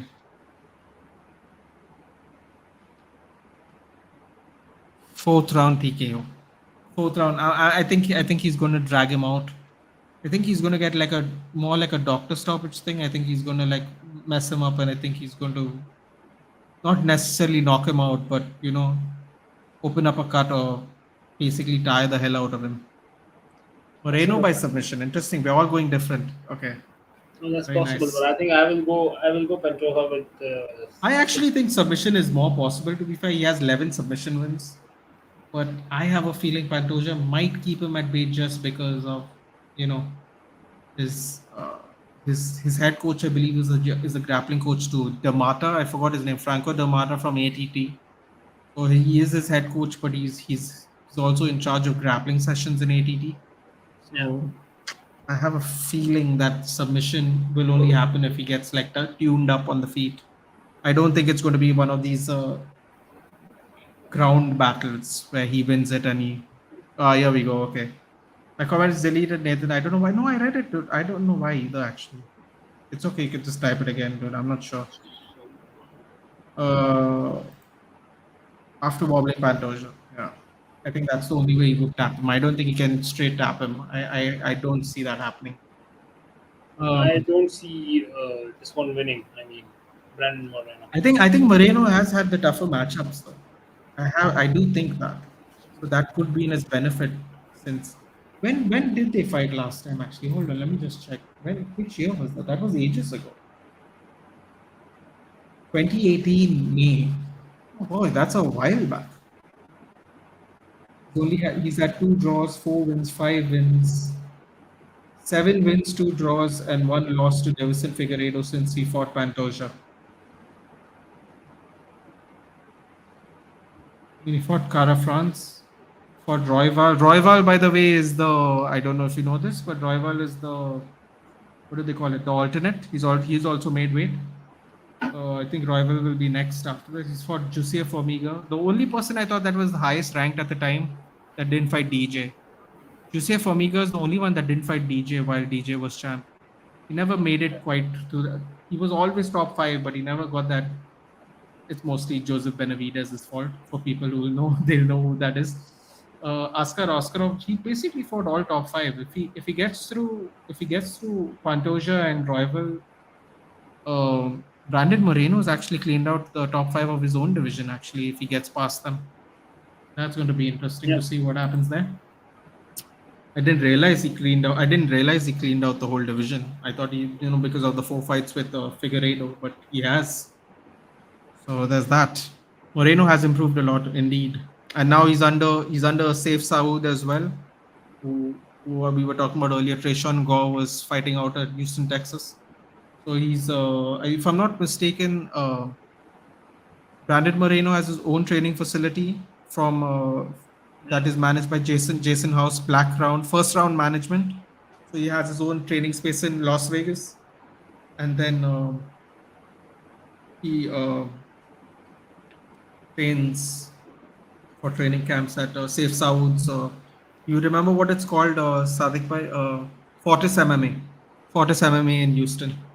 And Marcelo Rojo, former UFC vet, is his longtime training partner as well. He stays at his place in Vegas and they train regularly as well. So he has some UFC caliber training partners even when he's not at Fortis. So that's going to be a fun one. Move on to the main event. Yes, Tanmay Singh. Hello, Tanmay. SADIQ bhai. Now we are hi Tanmay. Now we are talking about perhaps one of the best pound-for-pound fighters right now. So El Pantera Rai Rodriguez taking on Alexander the Great Volkanovski. In my opinion, lightweight champion and featherweight champion, but that's a discussion for another day. The problem with Yair Rodriguez is whenever I've picked against him, he's always won. When did you pick against him? I think in one of his fights a couple of years back or something. Did you pick him to beat Ortega? Because I thought Ortega was going to tap him. Oh, you picked against. Okay, I picked against him. I thought Ortega would tap him because he keeps flying into things. So I thought, Ortega will get him. Obviously, Ortega lost because of dislocation, but I thought he was gonna lose. I think I remember we did that preview on your channel itself. Yeah. If I'm not mistaken. Yeah. Because what I think, he jumps into stuff. So if you grab him, but he dislocated his shoulder, so it didn't really matter in the end. But But I mean, there is difference. We'll see levels. Volkan is at a different level. Yeah, I mean, Yair Rodriguez lost 3-2 rounds to Max Holloway as well. Yeah.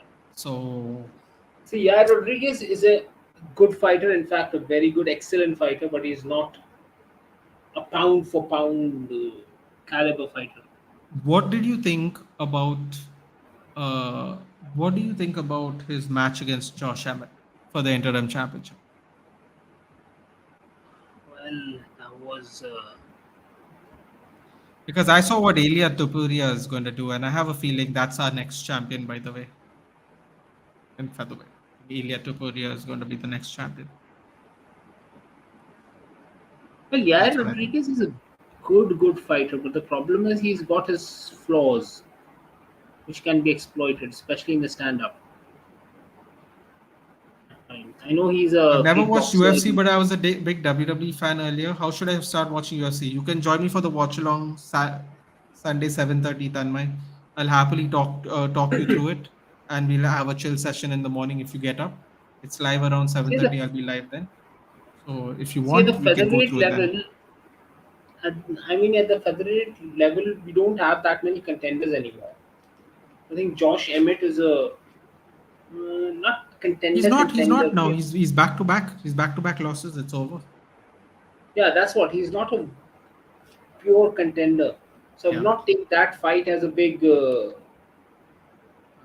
What do you say?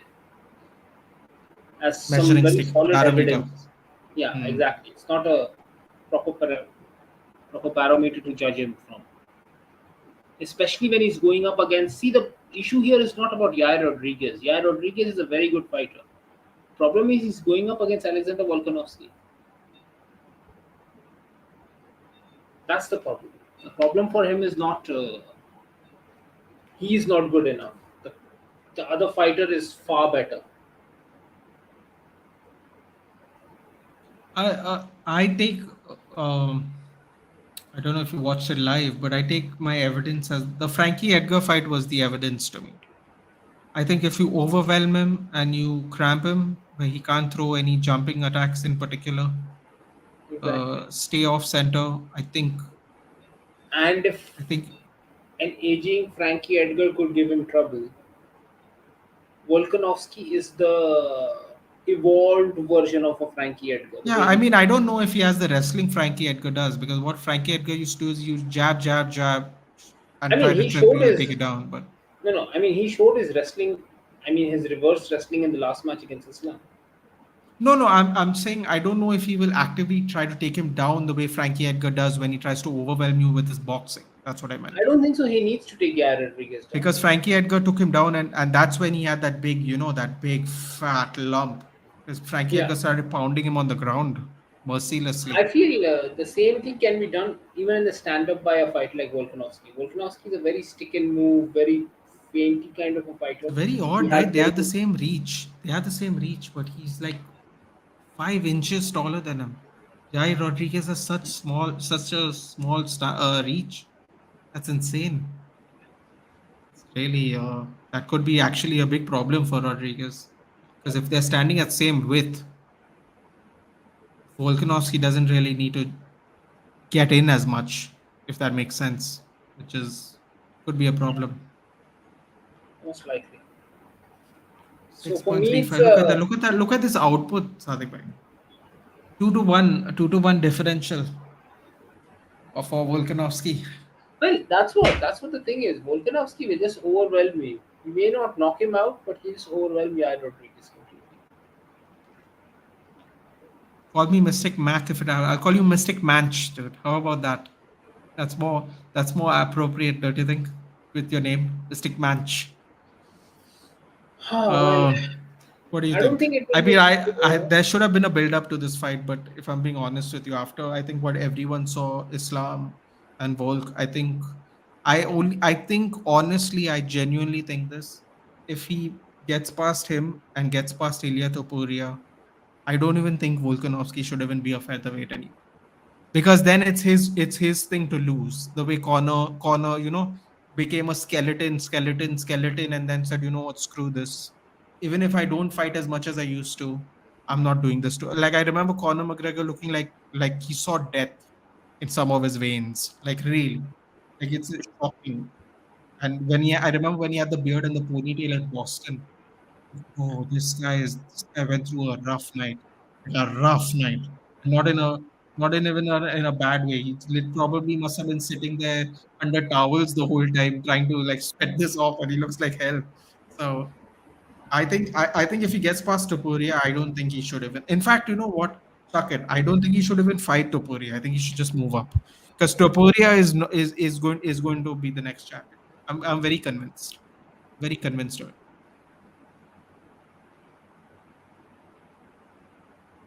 What do you think, Sadiq bhai? about what? Parag saying third round, third minute.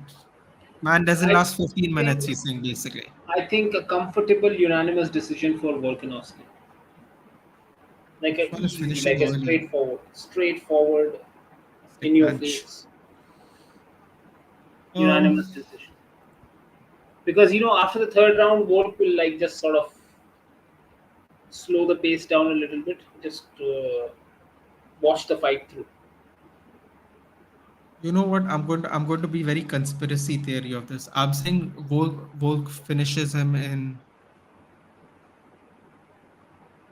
I'll say, fourth round finish, and I won't be surprised if it happens earlier, because I have a feeling, a slight feeling, that he wants to be part of that September card in Australia. So I think he's going to try and want to get out of this with minimum problems. I have this feeling, I just just feel like the thing is he won't able to get the Islam fight because Islam and Kamzat Chimaev, by the way, guys, not it's not breaking news, but I'm letting you know in advance they're not fighting until October. Even if they are fit, even if they are in training camp right now, they will both be in Abu Dhabi. I 100% guarantee that. Oh yes, that's So their home turf. Abu Dhabi is their home turf. yeah, I mean, I think Kamzat Chimaev should fight anywhere in Europe because, I mean, like, without being too, he is also European technically. And also, I think people just like the action he brings. But it's been well known, notified to a lot of people that they are saving them for October. Another knock on Islam and Khabib to me is they never fought enough, especially Khabib when he had the title. That's the one knock I'll give them. I felt like they didn't fight enough when they had the title, and I think Islam is having less title defenses than Khabib from the time he has won the title actually, which is even weirder because at least Khabib had really bad injuries to his knee and he was out for a while, and you can understand.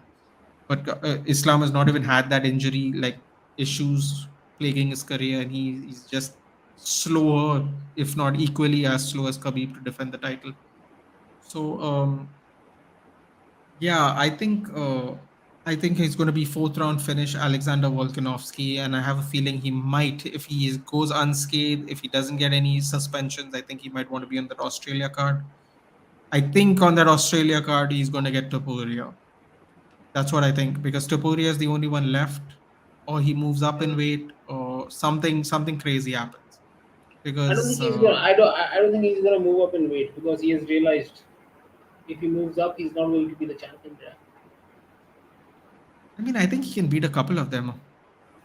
Well, actually, it really Yeah, but depends then on what he does to beat a couple of them. I think it really depends on what he does, if I'm being honest, because like if Justin Gaethje and Dustin Poirier are going to just stand and bang with him, we have seen what Dustin Poirier does to featherweights if they try to do that. He's yeah, going to have to be a lot more smarter, which I think he is, to be fair. But that doesn't really mean that he's going to guarantee a title. But at the same time, who is he going to fight? Is he going to fight Max for a fourth time? Like after Tupuria, who does he fight at the end of the day? Like to me, Topuria is the only one he can fight. Islam can only fight Charles because Charles has beaten everyone below him, like literally everybody below him. mm. Like either Charles gets screwed, I think and we. can I Islam think have a see if second fight in Volk has an October? impressive win. If Volk Yeah. has an impressive win, we will see a rematch of Volk versus Islam. No, no. So this is how I look at 45 and 55. Two things can happen. If Volk wants a Sydney match, I think Topuria is the only answer. I don't think match should get a straight match.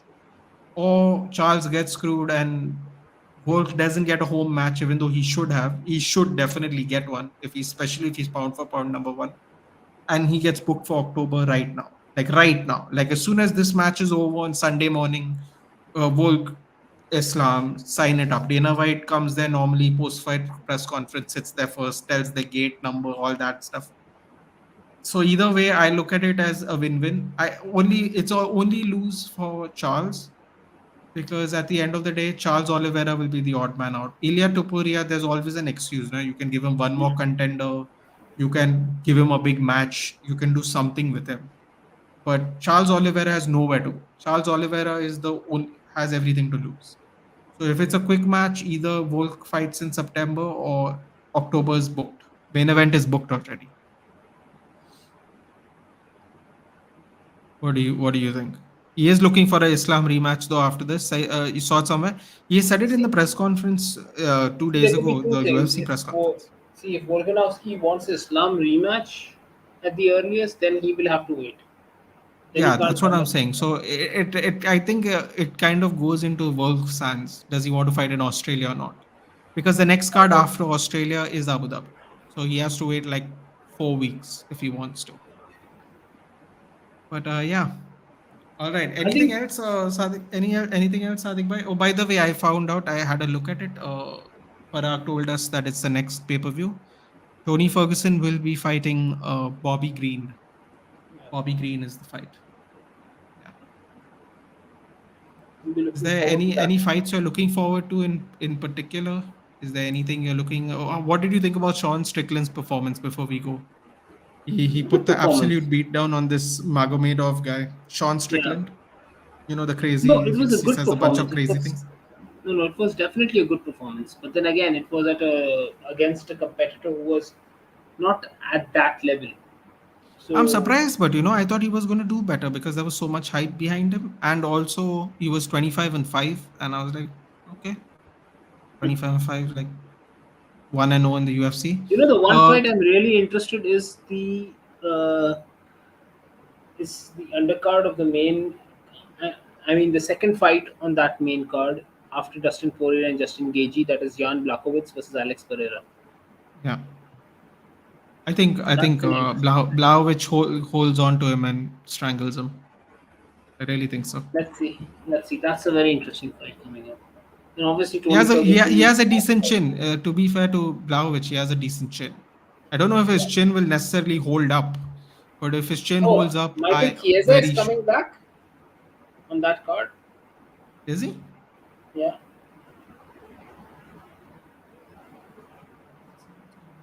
Michael Chiesa versus Kevin Holland. UFC 291. Kevin Holland. Oh yeah, Kevin Holland wanted to take the short notice fight against GDM today. He's like, I'll meet Della Madeline at 175. I'm like, bro, what are you doing? What are you like? Genuinely, what are you like trying to get more losses on your on the thing? This is the person I'm looking forward to. Actually, same card, third fight down. Paulo Costa versus Ikram Aliskerov. So for people who don't know who Ikram Aliskerov is, he's the person who had Khamzat Chimaev in the most trouble. I think he rocked him in that fight, and then Khamzat Chimaev finished him. So he is getting an absolute boost by facing Paulo Costa, who I believe is ranked fourth, fourth in the division. I think it's fourth in the division. And I think Sean Strickland has booked his middleweight title fight in Australia. By the way, spoiler alert: no one has said anything yet, but I think it's going to be Sean Strickland, the only other person left. Because if Dricus Duplessis and Robert Whittaker go 5 rounds, I'm telling you right now, Sunday morning again, Dana White says Sean Strickland versus Israel Adesanya. Anyway, no, we are wrapping up anyways. We're done. Thank you for the time as always, Sadik bhai. I will get Anytime, you on anytime. so we can talk football. I normally don't like to talk football because my club is run like a zoo, and it really annoys me when people Well, ask me about it. Not I because think, it's the people's fault, because they want my opinion, but I just get my blood boils when I realize how badly we are run all the time. well, I think Just honestly, this transfer window has not been that badly run. Touch wood, so far. let's say I don't want to jinx it. Let's just put it Yeah, that way. same here, same here. That's why I just said, Yeah. okay, let's just. Trust these Yanks are really starting to get on my nerves. But anyway, um, that being said, Doc, I'll see you for the next one. Hopefully, Yes, um, take care. Thank you for coming in as always, and thank you anytime. for everyone who stayed by. We went on an absolute rant. We lost viewership. I know we lost viewership when you're talking about wrestling, but listen, man, I just like talking about what I want to talk about. That's exact. Even if I was telling No, I someone think this we might Doc have the other gained day. some more because people are You really know, interested the, in the, wrestling. the funny, no, I just checked the views. The views weren't great. And I honestly don't care because I look at it this way, Satik, but if I can't get to do what I like to do, then I just rather not do it because it's not genuine enough for me. It's like I don't want to like just force Exactly. myself to do it. Even though it will be at my benefit, I don't want to force myself to do it because in the end, it'll seem like a job and then your passion just fizzles out True. eventually. And yeah, I enjoyed talking about this. I'll send you voice notes because you're busy.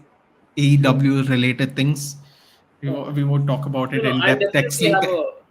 Shall I start from where is it right now? Or shall I go from I'll say previous? watch Forbidden Door from 2 weeks ago because it was an New Japan Pro Wrestling. So Forbidden Door is they collab with NJPW. So Okay. that is a very big deal because NJPW is basically any Japanese wrestler that's worth his salt ever has we're talking about like the Great Yes, Muta, and definitely.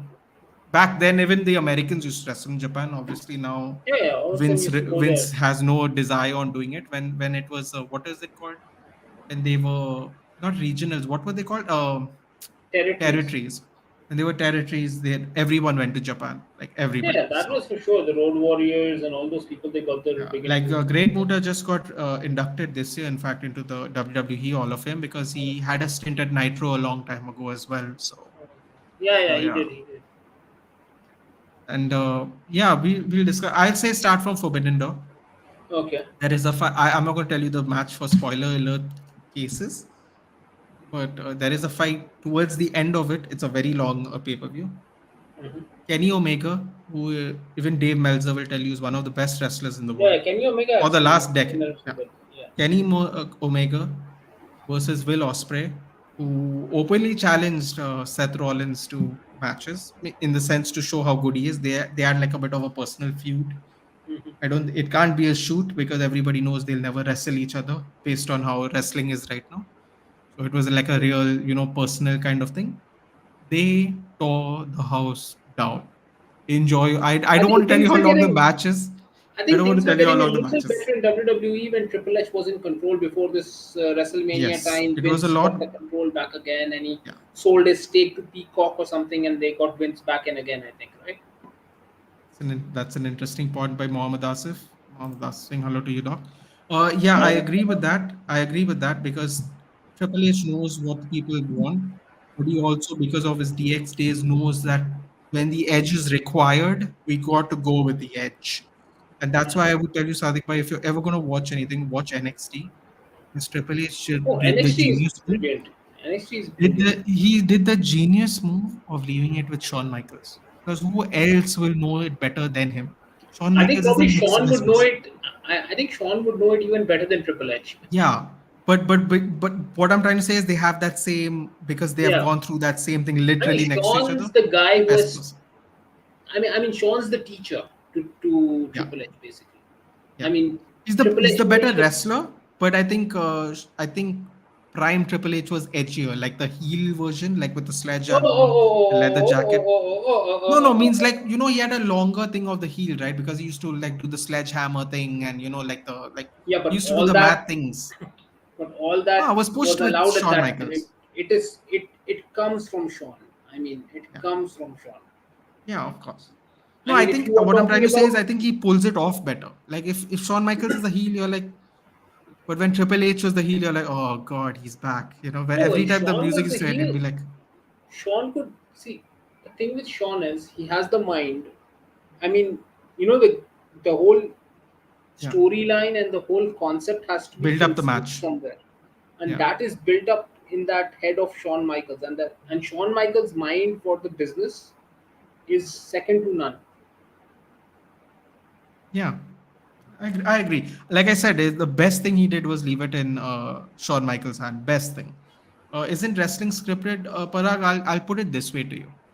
What is your opinion of LA Knight? He's a very charismatic person, but they kind of have to drop the rock-ish gimmick.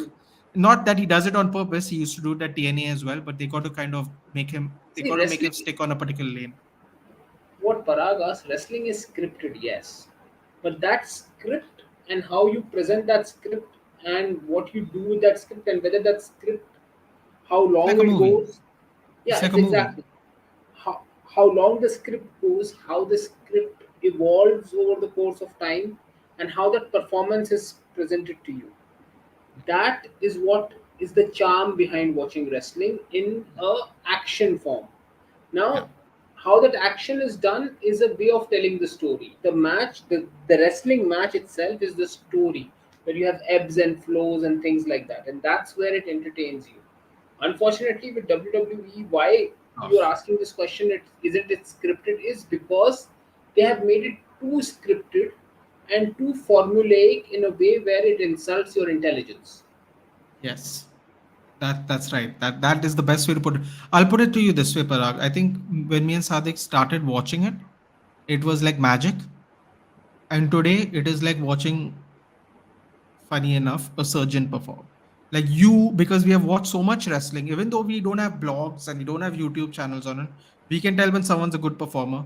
We can tell when someone is going to excite the crowd. We can tell when someone's having a good match. Maybe we do not know the intricate details of the good match, like exactly why it makes it one. But because of watching it from where we started to where we are now, because the bubble, like you said, got bursted for us at some point of time, and then we looked at it differently. But like I look at wrestling as the only thing where you can take a 70-year-old and a 6-year-old and they still somehow have the same amount of fun. It's like one of the very few, if you'd See, like the to thing call it, is, not sports where it see, happens. Like when the you thing go to a is, movie, me and SADIQ bhai can go to watch Top Gun, no? And one of us will go, yeah, the 86 one was better, this is crap. Or one of us will say the 2013 one was better, it had better graphics. But wrestling is one of that thing where we all sit and we all just watch the spectacle. We know it's going to be a spectacle one way or the other. We just don't know how I big mean, the see, a spectacle is very going to good be. example of this is the MCU, the Marvel Cinematic Universe, Yeah. where it started. It crescendoed all the way up to your Endgame, and everyone loved it. Everyone was Yeah. having the debate: Infinity War or Endgame, which one is Yeah. better, which one is not. Yes. Now you have the same storylines in your hand, you have the same characters, but because I personally feel the storylines are being built. Why the movies are a bit bad and they are a bit Yeah. meh? Because these characters, there are so many more characters now that you're introducing them and you're starting to build and build and build to the next destination. That's why Guardians of the Galaxy, the last part that came out, was Yeah. Well, people liked it. Some people liked it, some did not. But it was a better movie than all the rest that has come so far in the MCU because of the culmination of the storyline of the Guardians. So you still had something where there was flow to the story. The problem right now with the rest of it is there is no flow to the story because this is the beginning of the next yeah. story. Exactly. You're It's so funny watching you said that. I was going to say Eternals was crap. Like I watched the Eternals and I was like, Eternals okay, was this is a exciting. see Eternals was a bad movie, but I think where they are going to take the MCU. See, Phase 6 will not be the end. This Yeah. this whole scenario's More end will come in like build up. Phase 8 or Phase 9. Yeah. So once you reach there, you might realize, oh, Eternal was a very integral movie. How the At that point of time. Yeah. yeah how Yeah. Thor 2 was. Thor 2 was very bad. Like this, right? Like what is it? What's her name? Captain, was it Captain Marvel? No, what is that? So The yeah, Brie Captain Larson Marvel. character? Like when you Captain watch the Marvel. first one, you're like, okay. But that's because everyone's so far ahead of the timeline and she's not. But And you're like now watching it and you're like, but now if you watch Secret Invasion, if any one of I you have have watched it, no spoilers. no I've no not no watched one episode yet, no no. If you but I'm guys looking forward will to it. watch Secret Invasion, you will love it, and now you will understand the importance of Captain Marvel to what is going to come next. Okay, that's interesting because I have a big Marvel fan here. He's also a United fan. His name is Danish. He was here earlier in the stream. I don't know if he's still here. He's a big Marvel fan, and so we were having this discussion about it. Like he was telling me She Hulk was not good, and She-Hulk was, I you told know, him she She-Hulk was made to entertain. As soon as she's put into the main series, Avengers E, if you like, E and not as in the alphabet, as the yeah. Y, Avengers E. Uh, I think it was made to entertain because I felt like they realized like all of them are getting too vanilla. All the build up for the new ones were getting. I'm telling you honestly, I hope Eternals See, turns out She-Hulk well. has But always half an hour been into the Eternals movie, I was like, see She-Hulk has okay, why always did been I do an this? She-Hulk has always been a secondary character who's been there for entertainment purposes plus breaking the fourth wall. That's what She-Hulk does. Yeah, no, I enjoyed it because I looked at it differently. I said this is just to entertain. This is like House of Cards comedy version where she Yeah. tells you the gameplay but in a funny way. Like Kevin Spacey was telling you the gameplay in a serious way, and you're like, whoa. And but she's doing it in a jokey way, and it's entertaining, and it's also a mini series. So there's nothing actually to go after. So it's just she's having fun building the character, getting invested, not being one of the run of the mill smash thing because I looked at it this way. I'm telling you, I hope I'm wrong, but Eternals was the most See, the mind-numbing one thing thing I've is watched. they have not been because of the universal restriction, they have not been able to show the Hulk in the proper light. Hulk from the Yeah. comics is my favorite character because that was the first cartoon that I ever saw as a child back in the day. The Hulk series that used to come on television at that time. So Hulk was always my favorite. And then later on, the more I read about the Hulk, Hulk is the most complex character in Marvel that you will find. Interesting. Because what Good. you later on realize is that the Hulk that we see smash everything is basically a baby. He's an Yeah. infant. Okay. Yeah, because you As can make out because you can actually make that out because when they try to talk to them, like I remember when Scarlett Johansson's character talks to him, he becomes like a little bit of a baby when she tries to like control yes, him at certain points, and he's like, he's suddenly like just like how when a toddler see cries and then you like shake him. that's why when he goes to Sakar, he sort of becomes more aware of himself because he becomes a teenager by that time.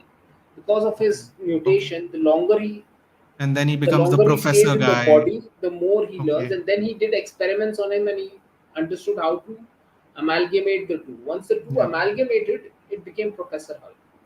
Like you see it in She-Hulk, like he's like totally mellowed out, Yes. cerebral, and okay, got it.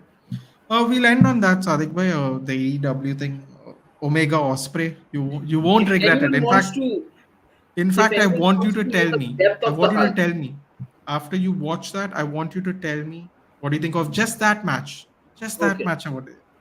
Yeah. So Okada and Danielson and Forbidden Door. By the way, Kazuchika Okada was one of the original three musketeers from NJPW when they were going through a really tough time. But so I mean, Tanahashi and Okada are there, and Shinsei Nakamura is obviously in WWE. They were the three original musketeers of NJPW, and if and the two anyone of them wants to are. know the depth of the Hulk, where I'm coming from, just I mean, if you don't have the time to read, don't read it, but just go on to any of the YouTube videos that are explaining you that storyline completely. You can go and find out World War Hulk. All right, there you go, guys. Anyone who's interested in Marvel stuff, World War Hulk. Just listen to anyone narrate those comics if you want to on YouTube. World War Hulk is a very fascinating storyline. very In interesting comment terms, there by Mohammad Asif. Isn't Kazuchika Okada free agent right now? Never know what will happen. People are crazy enough to do things. They might make moves. You never know. He is too old though. I mean, he's not too old, I mean, he Asif, should but not go to this current WWE that's again no, yeah. beholden to Vince McMahon Shinsuke because Nakamura has been completely nullified. He had such a push at the beginning from NXT Vince McMahon champion has to no idea what to do with these characters. yeah. I will, Hitesh. Hitesh, who's also United fan, we'll end with this one. Guys, if you want to do wrestling watch alongs, we'll do the pay per views. You let me know. I will put a poll on one day to do vote for it. If you want us Oh, to do wrestling, we will. because you What do you think undergo about heart this? surgery because if your heart is weak due to some reason, due to some concept, and when your heart is weak and if you consume more fluid, the blood that has to be pumped out and your lungs I mean the heart's function is to pump the blood out and to maintain blood circulation properly. What happens is if your heart is weak, the right side does not and when there is extra fluid, it has to flow through the heart. So if the heart is not able to take that fluid goes back. Where does it go back? It goes back into your lungs. Once it goes back into your lungs, it accumulates in your lungs. You have Right on. breathing difficulty, and that's what we call you going into a condition known as heart failure. Then you have to have diuretics, other medications, sometimes even being put on a non-invasive ventilator to get that fluid out of your lungs. And then once again, so you'll have to maintain your liquid to a certain amount because they also check how much your heart function is at that moment. So if your heart functioning is on a slightly lower level, and if you consume much higher amounts of liquid or fluid, that can cause to fluid buildup in the lungs. All right, guys. I hope that answered your question. It's 1 o'clock for Sadik Bhai. He has a long day tomorrow. What Yeah. we'll do next time is we will try to plan an earlier stream. I will try to align with Sadik Bhai whenever he's free on an earlier day Actually, to today have a discussion with him. we were supposed to start an hour and a half earlier, but I had No, to no, no. It's delay. not. It's not. It's not about today, Sadik. That's not what I meant. I meant like in general. Next time we'll figure out what we want to talk about. Yeah. I'll make the thumbnail accordingly because we did like an hour on wrestling, which was fun to me. I loved it, but Because it's impossible. See, I'll be honest with everyone watching. It's for me, it's impossible to condense my conversation with Sadik because he's the only person who watches. Not to sound like a braggy person, because I wouldn't say I have the knowledge of it, but he's the only person that I can think of that I can ask a sports question to, and he'll answer me because he's watched that many. Like there are questions that, like how we talked about it. I didn't even know Sadiq bhai liked wrestling like that, and today we spent 1 hour talking about it. So it's one of those things where he watches so many different things, so it becomes more interesting for me to talk about other things because I always sit here 4 5 hours on the weekend, watch football. Then I do collab shows with other people and we do previews and reviews, and it's just football, football, football, and UFC every once a month or maybe a couple times a week, a couple times a month. But then I get to talk about things I don't get to talk about at all with anybody with dogs. So our time just goes. Basically, there is no time limit, unfortunately. Well, I have to admit it. There is no time limit, unfortunately. But yeah. True. Anyway, guys, Vaibhav, you're saying good night. Talk about Test cricket, baseball, and traditional approach. Mohammed, we've been here for 2.5 hours, buddy. That is We will do a better that stream. can't be commented on. Listen, yeah, it sounds fun, but it also sounds like it's T20 cricket to me, based on the primitive definition. Because I looked at it, everyone was like baseball. I'm like, okay, fine, I don't care, but I'll just look at what baseball is, and I was like, wait, so he's talking about playing T20s in 5 days. I was like, that's interesting. Like, no wonder he's played so well in limited overs cricket. I'm like, this makes sense now to me. Don't know if it works for Test cricket that way, but yeah. I mean, that is just a rudimentary definition of baseball I saw personally. I'm not saying that is Sadiq Bhai's opinion. I found it quite entertaining when I read it. Wickets in hand means runs not made. And I was like, okay, interesting. Very interesting. But anyway, yes, next time, that is right. Baseball is the way to go, Parag is saying. Parag also said Australia will win 3-0. So I assume he's being very sarcastic there. Uh, I am suggesting for next time. Oh, fair enough. Fair enough. What I'll do is I'm going to put a poll. I'm going to say, what do you want me and Sadiq Bhai to talk about? And that's what we'll talk about. How about that? We'll do maybe 1.5 hours. We won't go crazy like today. And then whatever questions anyone wants to ask, we'll ask. How about that? Free for all, as we like to call it. And that will be Sadiq Bhai, once again, thank you very much. Just wanted no to tell problem. you, UAE national cricket coach rated me very highly as a batsman in my playing days. Fantastic, dude. Well, UAE used to make. Wait, aren't they there in the qualifications for the World Cup? No, They they are, ended. right? Yeah, but they finished last in the group. Hey, Lost you all know the what? games. If you only, at least they made it that far. It's a big deal. Yeah, they always make it that far because they even made it to Yeah. the World Cup in '96. Even Singapore has a team, right? If I'm not mistaken. No, Hong Kong. Sorry, Hong Hong Kong. Kong, Hong Hong Kong Kong has has one. mostly Indians and Pakistanis, but we'll Yeah, even the leave that UAE for team is another the day. same. Even the We'll leave that even for the another day. no, no, It's even the UAE basically, team is the same. UAE team is all Indian and Pakistanis. is it? Yeah, yeah. Listen, as long as the boys get to play cricket, why not? I'm not going to Absolutely. shit on anyone. They get a chance to represent themselves as well as the country they live in. Good for them. Take care, guys. I will see you. We'll see you in the next video. Sunday morning, 7:30. I'm going to be live just at the time of the event. I don't do any build up. I like to get into the matches straight away, and we'll talk about it then. Sadiq bhai,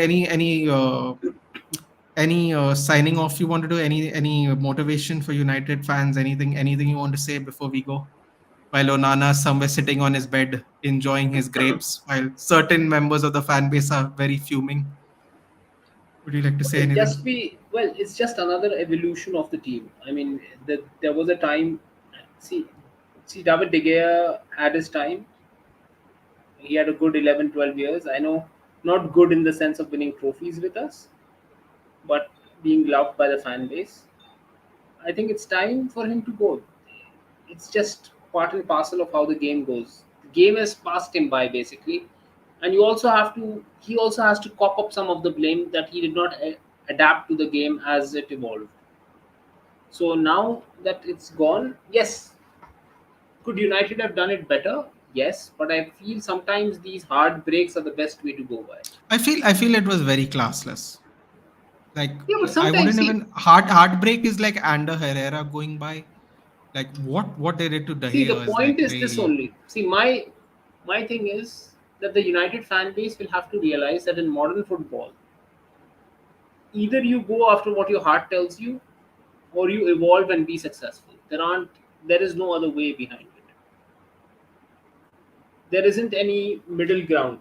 I mean, especially United fans should know it, because if there was one manager who was ruthless and was termed classless at times for the way how he removed his star players out like just like that, that don't was say Sir it. Alex Ferguson. I Ah, mean, there wasn't anyone more, in your words, classless in terms of dealing with players who had been tenured players. I mean, Schmeichel was let go. Steve Bruce let go. Gary Pallister, you're out. Beckham, you're booted out. Roy Keane, given the hair dryer treatment and shifted out. well, listen, I think in Roy Keane's case, he just didn't like the fact that Roy Keane had something to say about the transfer window, which is fair Yeah, enough, I but then guess. see, But but then Kino was there for 13 years. Kino you was know there who for he did 13 boot years. out and want to re-sign again? Paul Ince. But Paul Ince already said, I'm going to Inter Milan because you said no. Like the Inter Milan, saw the story. He said that the Inter Yeah, but Milan then people were actually in yeah, his but then he house. replaced Collins with a Nicky Butt. He said Nicky No, Butt the is good funny enough. thing is he wanted him back. Like just before he signed with Inter, while Sir Yeah. Alex Ferguson I want you gone, he changed his mind at some point of time before the season started and said, no, I will have you back. And he's like, I've In already fact, signed the what papers Ten for Hag Inter. is doing right now? What Ten Hag is doing right now? Fergie did that in '86. There was this guy. Oh, I remembered his name. He still holds the record for the youngest player in a World Cup. Northern Irish guy. He was a United. He had joined the United Academy. Then he had come up across the academy ranks. He was a star player, but then he had those mid '80s star player issues with alcoholism and all those things. Alcoholism. Who is Andre Santos? Is someone asking? Apparently, Chelsea is interested in him. Sadiq bhai, who is he? No, no, they have bought him. They have bought him. He's a DM. He's a central defensive midfielder. He's a They've very already good. bought him, right? That's what I thought. I heard Yeah, Ankit no, bhai no. say that. Barcelona have contacted Chelsea for Andre Santos. Oh, Barcelona have contact. So the Yeah, wait, so because they have Chelsea's look. got he's gotten him. Adrian Doherty, is that who it is? Yeah, I think so. Yes. Or Norman Whiteside? Norman Whiteside. Norman Whiteside. Is that? Oh, that's a Norman very Whiteside. Irish name. Huh? Yeah. Whiteside. Very Yeah, Irish so name. Norman Whiteside, Adrian Doherty, all these players were United, and they were very young when Fergie got rid of them. They were like 24, 25, like that, and they were thought to be the next generation that's going to Oh, come. he's 23 years old when when he left Yeah, Manchester United. yeah, and he was at Manchester United from the age of 17. He played for us for 6 years. Yeah. 82 to 89. Yeah. So He did Fergie a was Rooney. ruthless. He played for United and Everton. Fergie was Hilarious. ruthless. I mean, Okay, don't. I know what you're trying to do. It's not going to make me feel better, Sadiq. see, It's it's not. not going to make you feel I better, will. but what It's Ten Hag not. just did, I felt happy because I was like, okay, now I see You United know what in. I didn't like about Ten Hag, Ten Hag doing it? Ten Hag could have just told him he's not in the plans instead of everyone finding No, out but he's then not on the non-retained list. That's see it. the He problem. could have just given him the bye-bye on the last day of the See season. the Like I don't know problem what's is, the problem. see the problem is, our fan base would have been unhappy either ways because our fan base is That's confused. true. We are the That's true. biggest They would. confused lot out there who needs to They, understand that okay, that is true. either either we curse the last 10 years or we glorify the last 10 years. We can't do both.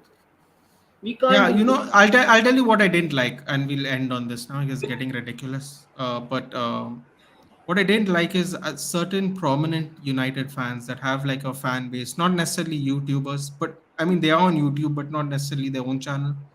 They came out like with dancing emojis, and I was like, I mean, okay, Okay, that was the club being classless, I get. What does it say about See, the you club though? was not classless. See, what I would say is the club had to let him go somehow. Yeah, I mean, Problem was, what when I mean problem was, classless, I mean classless with the exit strategy. Like see, that's this like will be there because there is definitely a slight bit of disconnect between the people in the administration and Eric Ten Hag. Ten Hag does not want De Gea. I mean, Ten Hag cannot want De Gea given the style of football that he prefers to play. But you know what? It might bite him because in one of the press conference before the season ended, when someone asked them about David De Gea, he said, "Shot stopping is the most important trait in a goalkeeper." See, And that's what I'm when telling. Andre Onana screws up, I'm going to come for people. I'm going to Listen, come for listen, people. listen. Onana will screw up because if you have, I have watched Ajax and Onana at Ajax because Onana was a La Masia grad, and we were like, and when Ter Stegen was making mistakes at Barcelona, most Barca fans were like, Onana's available for free, get him. See, but Onana, I'll tell you, he has five blunderous games out of the 55 he will play in this. I'll be waiting for Those them. five games are the games you would love to watch Mohawks watch along on those. I mean, they will be, it will be like entertainment of the highest order on those watch alongs because that's how disastrous Onana would be. The But thing is, I mean it in the sense of shot stopping. Like I know the mistakes we're going to make is with his feet. I'm no, like no, when no, he doesn't no, he save the makes way he's mistakes. supposed to. No, those blunders are by shot stopping. Okay. Onana is Oh, it's going to Onana be does fun. Onana rarely makes mistakes with his feet. To be fair, though, it's not the Premier League. To be fair,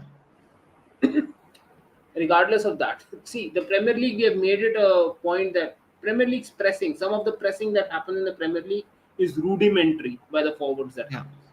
yeah, If you really want to watch pressing by the forwards, it's the Bundesliga and La Liga. There, the German forwards league. are breathing down your necks. Yeah. So, Either way, it's going to be fun. Either way, it's see, going to be fun. he basically chopped and turned one of the best pressing forwards in the Premier League in the Champions League final. Erling Haaland, say what you may, he is a very good Doesn't he footballer. have like the worst pressing stats? But as a forward See, in the Premier League, see, the stats are worse, but when his percentage for pressing is very good. When like he why? goes for Okay, the why? press, Okay. he is very effective. Hmm. Hmm. But he Okay. picks and chooses his moments when he has to press. Yeah. So Okay. the way he was turning him around at times, Yeah. I was like, They okay, fought, okay. right? They both got yellows, right? Because he pulled Yeah, and he's a Onana back unit. after he got. And he's a unit. I mean, people thought Haaland is that big, and when he went and pushed, he was as big, if not bigger, literally than Erling Yeah. Haaland. And Yeah. people are like, oh, Mm. this guy's a you. The commentators said that. The commentators literally said that because I was watching that match with the commentary on. Mhm. Oh, Andre Onana, he's not a small guy. He's a big unit himself, and it was like as if even the commentators have no idea how big this guy is. So It'll be interesting to see. as nimble as he's on his feet, he's not just like usually the goalkeepers who are really good on the feet are on the Yeah. smaller side of things. He is a little bit like, how do I say, a little bit Van der Sarish when it comes. Van der Sar was 6'6", 6'7", huge, and he was brilliant on his feet. Probably one of the best ball-playing goalkeepers in history. That was Edwin Good van der times. Sar. Good times.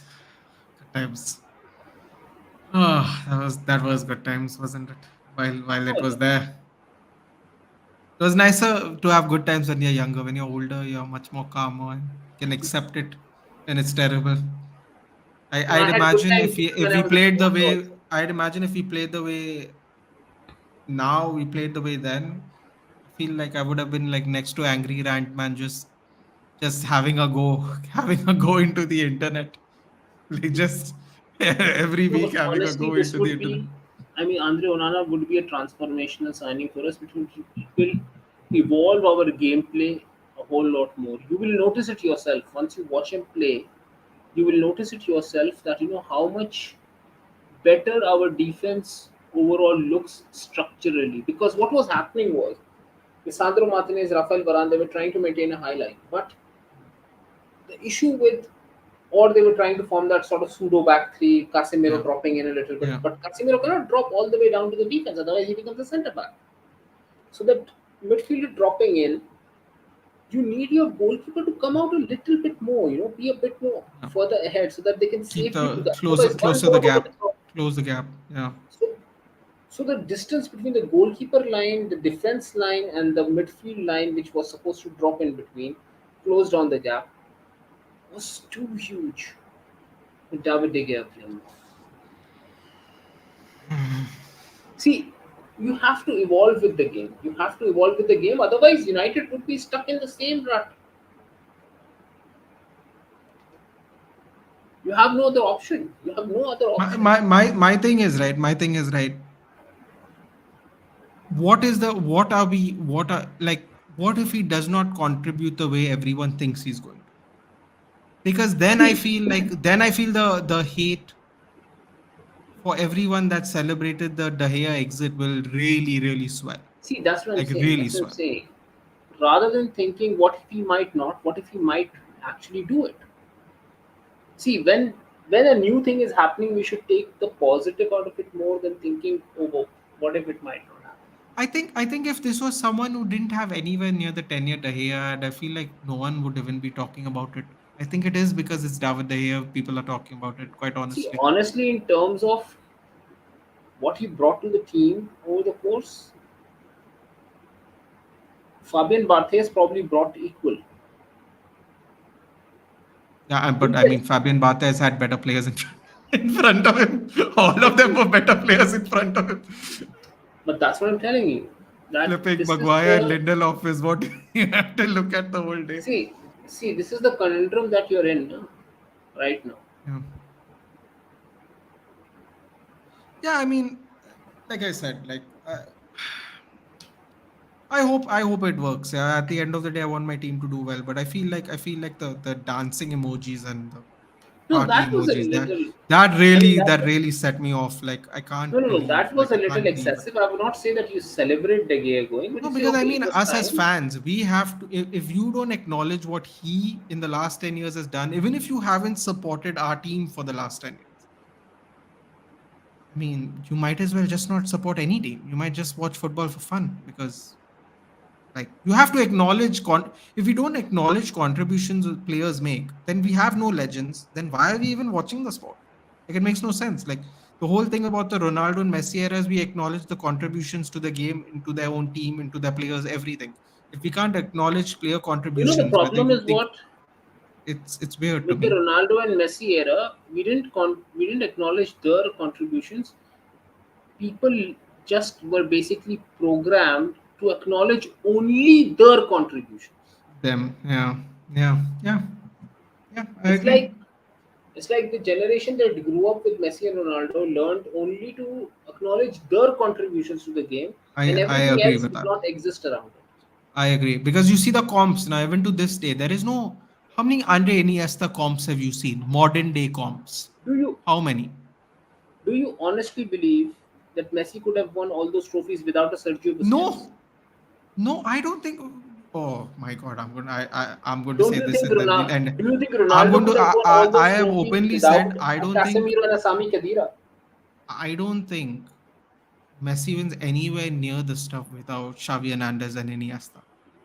Busquets, Like yeah, without Busquets Busquets. obviously later on, right? But when they started at because they are older than Busquets, right? No, Like no, I no. mean, well, See, Iniesta and Messi. Xavi are older than Busquets. Messi did not win anything without Busquets with him being the star player. Because 2007, 2008, Barcelona went trophyless when Ronaldinho was busy partying, and it was Messi, Xavi, Iniesta because Busquets was still playing in Barca B under Pep Guardiola. Fun fact, which is why When Ronaldinho chose Barcelona over Manchester United because he wanted to go to a place where he could party. That's what they said. The places he picked were on purpose because no, he, that he was didn't want he wanted actually a that was a nightlife. little bit actually that was also a little bit thanks to Joan Laporta's genius as a politician, as a mastermind to work the transfer market. because he got so much. I mean, he started speaking about David Beckham in the public so much that he got Perez completely engrossed in getting the signing done, and that got Fergie also involved there. And by the time Fergie and Perez got done with the Beckham deal, because it was a complicated deal given all the Hmm. off-field finances that Beckham could bring in, that Laporta had the chance to go in and sign Ronaldinho, Deco, Rafa Marquez, all those people. Yeah. So I mean, like I said, we this is can the do this thing all day, that but Ronaldo never won. to sum it up, See, sorry. Cristiano Ronaldo Mhm. never won a big trophy without his central defensive midfielders being effective. When he went to Real Madrid, he had the Diarra brothers there in the What middle about of the his park. contribution? What about the contributions of the number nines that were in his team, Benzema and Rooney? Whole lot, a whole lot. But no, but you know why? You know why I'm saying that, right? Because of the whole what Rooney said about Ronaldo thing, and then what he said in the interview. Oh Well, my God, that made me go. Then I was see like, when that's it, bud. You've no, crossed a see when line, bud. Ronaldo comments on Rooney or when Rooney comments on Ronaldo, I don't take any notice of it. Why? Because it is two friends talking about each other or two colleagues who knew each other for a long time talking about each other. It's their personal business. It's none of Yeah, but the fans' business to come and comment on it. when Rooney talks about football and then Ronaldo goes, maybe he's jealous of me because I'm handsome. I'm like, bro, what are you talking about? Like, you See, ain't that stupid. You no, no, ain't no, that stupid. Like, no, come no. on. I didn't even mind that. Why? Because it was a friend taking a dig at his own friend. Now he may say he is Fair not my enough. friend and this and that, but it's two people who worked together for a long time, were successful together, shared a Champions League together, talking about each other. Yeah, also, I think when Rooney said Man City is going to smash Real Madrid, everyone was like, how is this United legend saying this about Man City? I'm like, bro, because Man City are actually that good, maybe. And he's not Jamie Carragher or Graham Souness who's just going to The lie. man knows football. Maybe. The man knows No, but what football. happens is what happens. Jamie Carragher put everybody in this treble winning And team maybe ahead of the he's a 99 manager treble team. now. And maybe he's a manager now who understands football and who himself, with a very strong United team, got smashed by the same manager in the UCL final, knowing when that manager has his team functioning at a high level, what they Yeah, can I do. know, and what it is to me is like it's also Graham Souness and Jamie Carragher are Liverpool fans, and they only have bad things to say about Manchester United. Carragher put the entire treble winning team of this Man City ahead of 99, even though the 99 team won it against tougher opposition. I mean, they had to beat a prime Arsenal. People are talking about this Arsenal. Listen, What is this Arsenal? What is this listen. Arsenal? This joke. See, I will never belittle this City team also because this City team is also very good. But if no one saw Roy Keane in that 1999 season, the man went Juventus, single-handedly. No, no, Juventus. against Juventus, the man with Nicky Butt as his midfield partner in a double pivot bossed a midfield of prime Zidane and that prime Juventus team was about to play its fourth straight Champions League final. Fourth straight Champions League final. Okay, it's no joke. We talk about three straight Champions League finals, fourth straight Champions League final. They were in their fifth or sixth straight semi-final of the Champions League. They had a prime Zinedine Zidane in midfield. They had a prime Didier Deschamps, a prime Edgar Davids, and a prime Antonio Conte. And our midfield was David Beckham, Nicky Butt, and Roy Keane was like, Okay. okay, I'm going to carry all these midfielders with me against that Yeah. midfield. Yeah. No, I'm just saying it's like it's weird because Carragher, it's so clear there's a Liverpool bias. But then when Rooney says Man City is going to beat Real Madrid, how is this Manchester United player saying Man City is going to? I'm like, bro. So if he lies, you'll say he's a quack. If he tells you the truth, you'll say how is he doing it? So like, there's no win. But when Graham Souness and Carragher say anything bad about Manchester United, Graham Souness said this. Okay, I will agree for Manchester. a fact. I will agree to a fact that Manchester United team had no striker close to Erling Haaland, although we had Andy Cole, the man who held the record before Yeah, of course. Erling Yeah. Haaland. But okay, we didn't have a Erling Haaland, we didn't have a Kevin De Bruyne. I think I would put Kevin De Bruyne in the team, definitely. I would put Yap Stam, but I would definitely put a Ruben Diaz, or if you want a John Stones instead of Ronnie Jensen. Okay, Ronnie Yeah. Jensen was not that good. At right back, definitely Kyle Walker takes Gary Neville's place. Although Gary Neville was Ah, brilliant. See, Gary Neville was brilliant, but I think Kyle Walker has can I surpassed tell him. you something? I don't remember the last time I saw Kyle Walker put in a cross.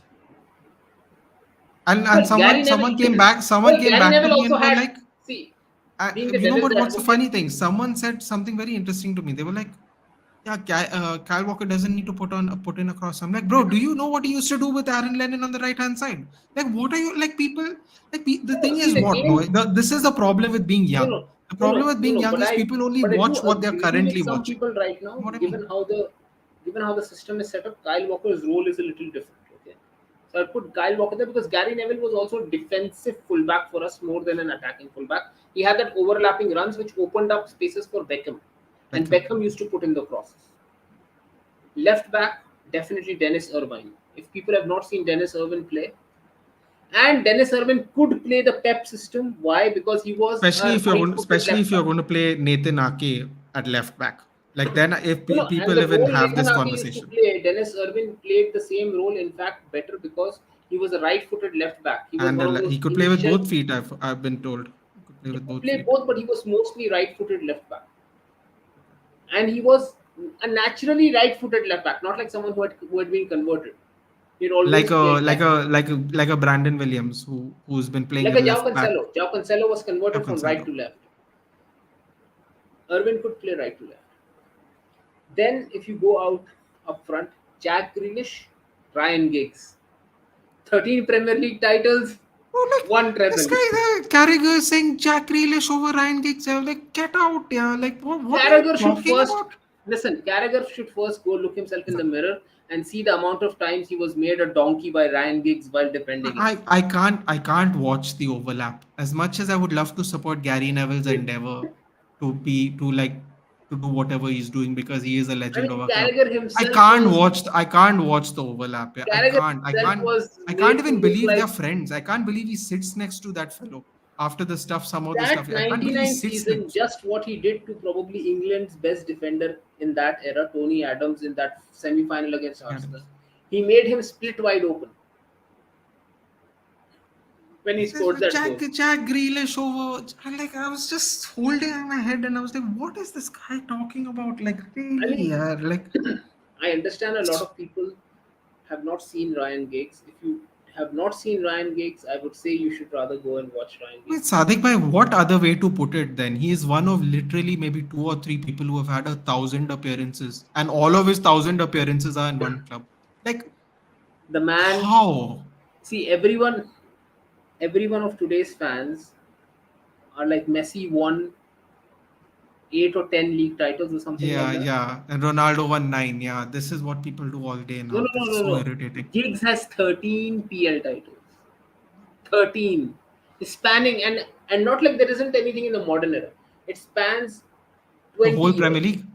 The whole Premier League. 92, yeah, whole 92 to 2002.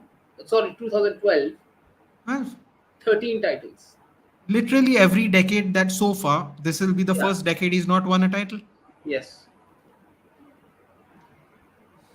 So, I mean, yes, off field, his character. Jack Grealish, who spent the majority of his 20s at Aston Villa.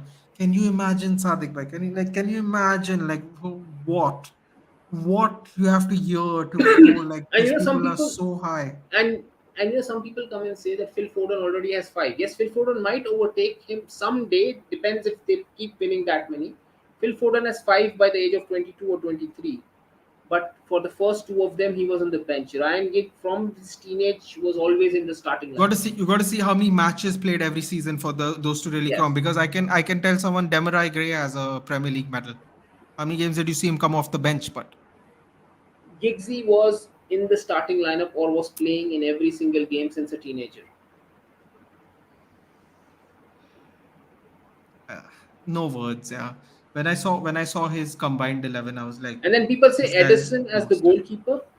Peter Schmeichel was the OG sweeper keeper. You haven't seen what Edison used to do. Does Peter Schmeichel's throws are legendary. It's just I really find it amusing, and the way sometimes people say it with conviction is just it makes you wonder. No, sometimes it's like, do you love your club? Are you delusional, or do you just try to And rile still, people? and still, I've put maybe 6 City players and 5 United players in this team. Really Yeah, interesting. it's still it is 6 and 5 because I went with De Bruyne, I went with Haaland, Haaland, Haaland, Walker, Walker, DS, four, na? Diaz. No, Stones. I went with this season Stones, Stones. So four, Stones is right? a So four. Stones. No. Let's line up the whole team. How are we going to line? Say if we go See, four two three one. we have to go 4-4-2, because don't we No, have no, to go no. 4-4-2? 4-2-3-1 is a good compromise between the two styles. Okay. All right. Okay. So it's Bex on the right. Yeah, because Big on the people left. were like Bernardo Silva. I'm like, bro, he's not even a right Bro, mid. bro, bro. Bernardo Silva is good. David Beckham was second in the Ballon d'Or at that season. I know, but what they tell you is Levels. Barcelona. But you have to hear the logic And behind it. Sadik is and surprising. no. And for the Barcelona want him. No. And for my Barcelona fans, the player who he came second to, which I feel was unfair, was to Rivaldo from Barcelona. Barcelona. So there are levels to it. But you know what's the weird thing? The weird thing is we're talking about prime David Beckham. Bernardo Silva is already 30. Yeah, The David treble Beckham was winning 25, 99 side. At 99, how old was Beckham? 25, 23? 24, 25? 25. What was Bernardo Silva doing at 25? Nothing. Like, think about it. By the time he was 25, compared to them, like, and then he gets people go, Bernardo Silva could play right mid. I'm like, first of all, he only plays right mid under City. He's never played right mid anywhere else. And you're telling me he can play right mid over an actual right midfielder. Now you're going to tell me Federico Valverde is going to be the next best right winger next season. Like, what's going on here? Like, these people don't play these positions. You're just hyping people up now. Let's just put all midfielders in the forget the wingers. Just let's put all the midfielders in. See, It's no sense. my double pivot would be Rodri and Roy Keane. Yeah. So Oh, Keane, Giggs, Bex. Yeah, it's six no towards the team. Scholes. No Scholes. 6, 8, 10. Come on. Who Well, doesn't like another good tackler with another good pass in there? Oh well, my God. Scholes. Scholes and De Bruyne. Well, see. If there is Scholes, you know who will pick Scholes in front of De Bruyne? You know who will Not pick Scholes in Souness. front of De Not Bruyne? Souness or No, Carragher. no. For all the people who are Oh, I arguing, know who. It would be Pep. Because it I would be Pep remember. You Guardiola. know It why? would You be know Pep why? Guardiola Because I himself. remember. Yeah, because I remember it was either Iniesta or Xavi. No. It And they was. said this I about will tell you. Scholes. They It was said one of them wanted to play with Scholes. The one no, player they no, never got to play with, right? See, One of them because said I am it's a Barca Scholes. fan. Pep got Pep. The way Scholes plays is a La Masia style. It's Yeah. the ideal La Masia style. Yeah. The It was player Xavi I or compare, Iniesta. One of them said it. One of them said it. Javi Yeah. has said. Javi has said once asked who is the best midfielder ever. He said in the last 25 years, Paul Scholes. That's One of his them said, generation. and one of them said Iniesta said he's the that's the greatest one player midfielder I of all wanted to time. play with that I never Zidane. wanted got to. Zinedine Zidane said, "It's the biggest regret in my career I never got to play with Paul Scholes." Then Pep Guardiola. This season, Rio Ferdinand came to interview him, asked him who's the best midfielder, Lampard or Gerrard. He said, "You're not talking about Scholes." He said, "No, I was about to take his name." He said, "His name, you should only take his name. Only take his name. Why? Because I love it. Paul Scholes is the best."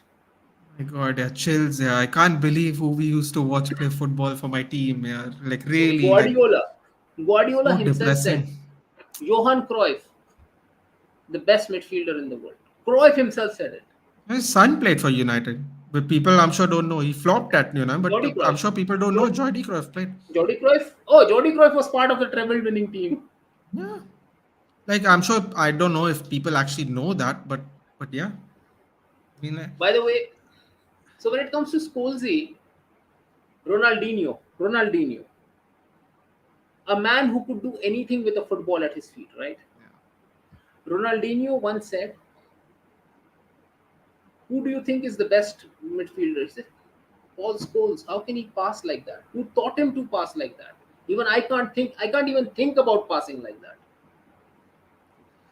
So Uh, if you ask the players and the legends, they always have Scholesy somewhere. But then De Bruyne, I think, does a little bit more than Scholes I at think a times. six. I think a 6, 8, and 10. I don't know.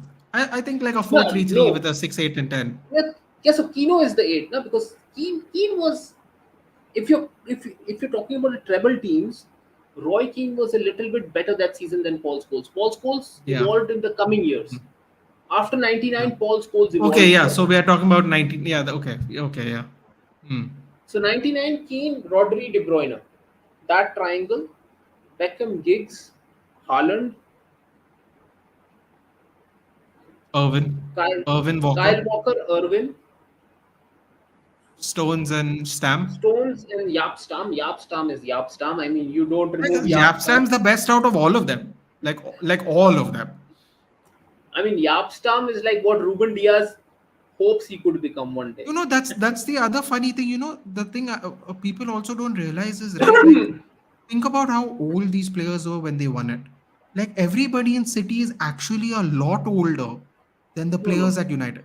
No, I And mean, when I say a lot older, I mean, think about it, right? 2, 3 years, a world of difference can happen. Let's be honest. Like, a world of change can happen in 2, 3 years. It doesn't sound like as like you and me sitting here going 25, 27. We don't go, but as like life altering injuries, for loss of form, you can get sold. Like, things can happen in 2, 3 years. no, Like, no. These big guys, things, bad see, things can happen.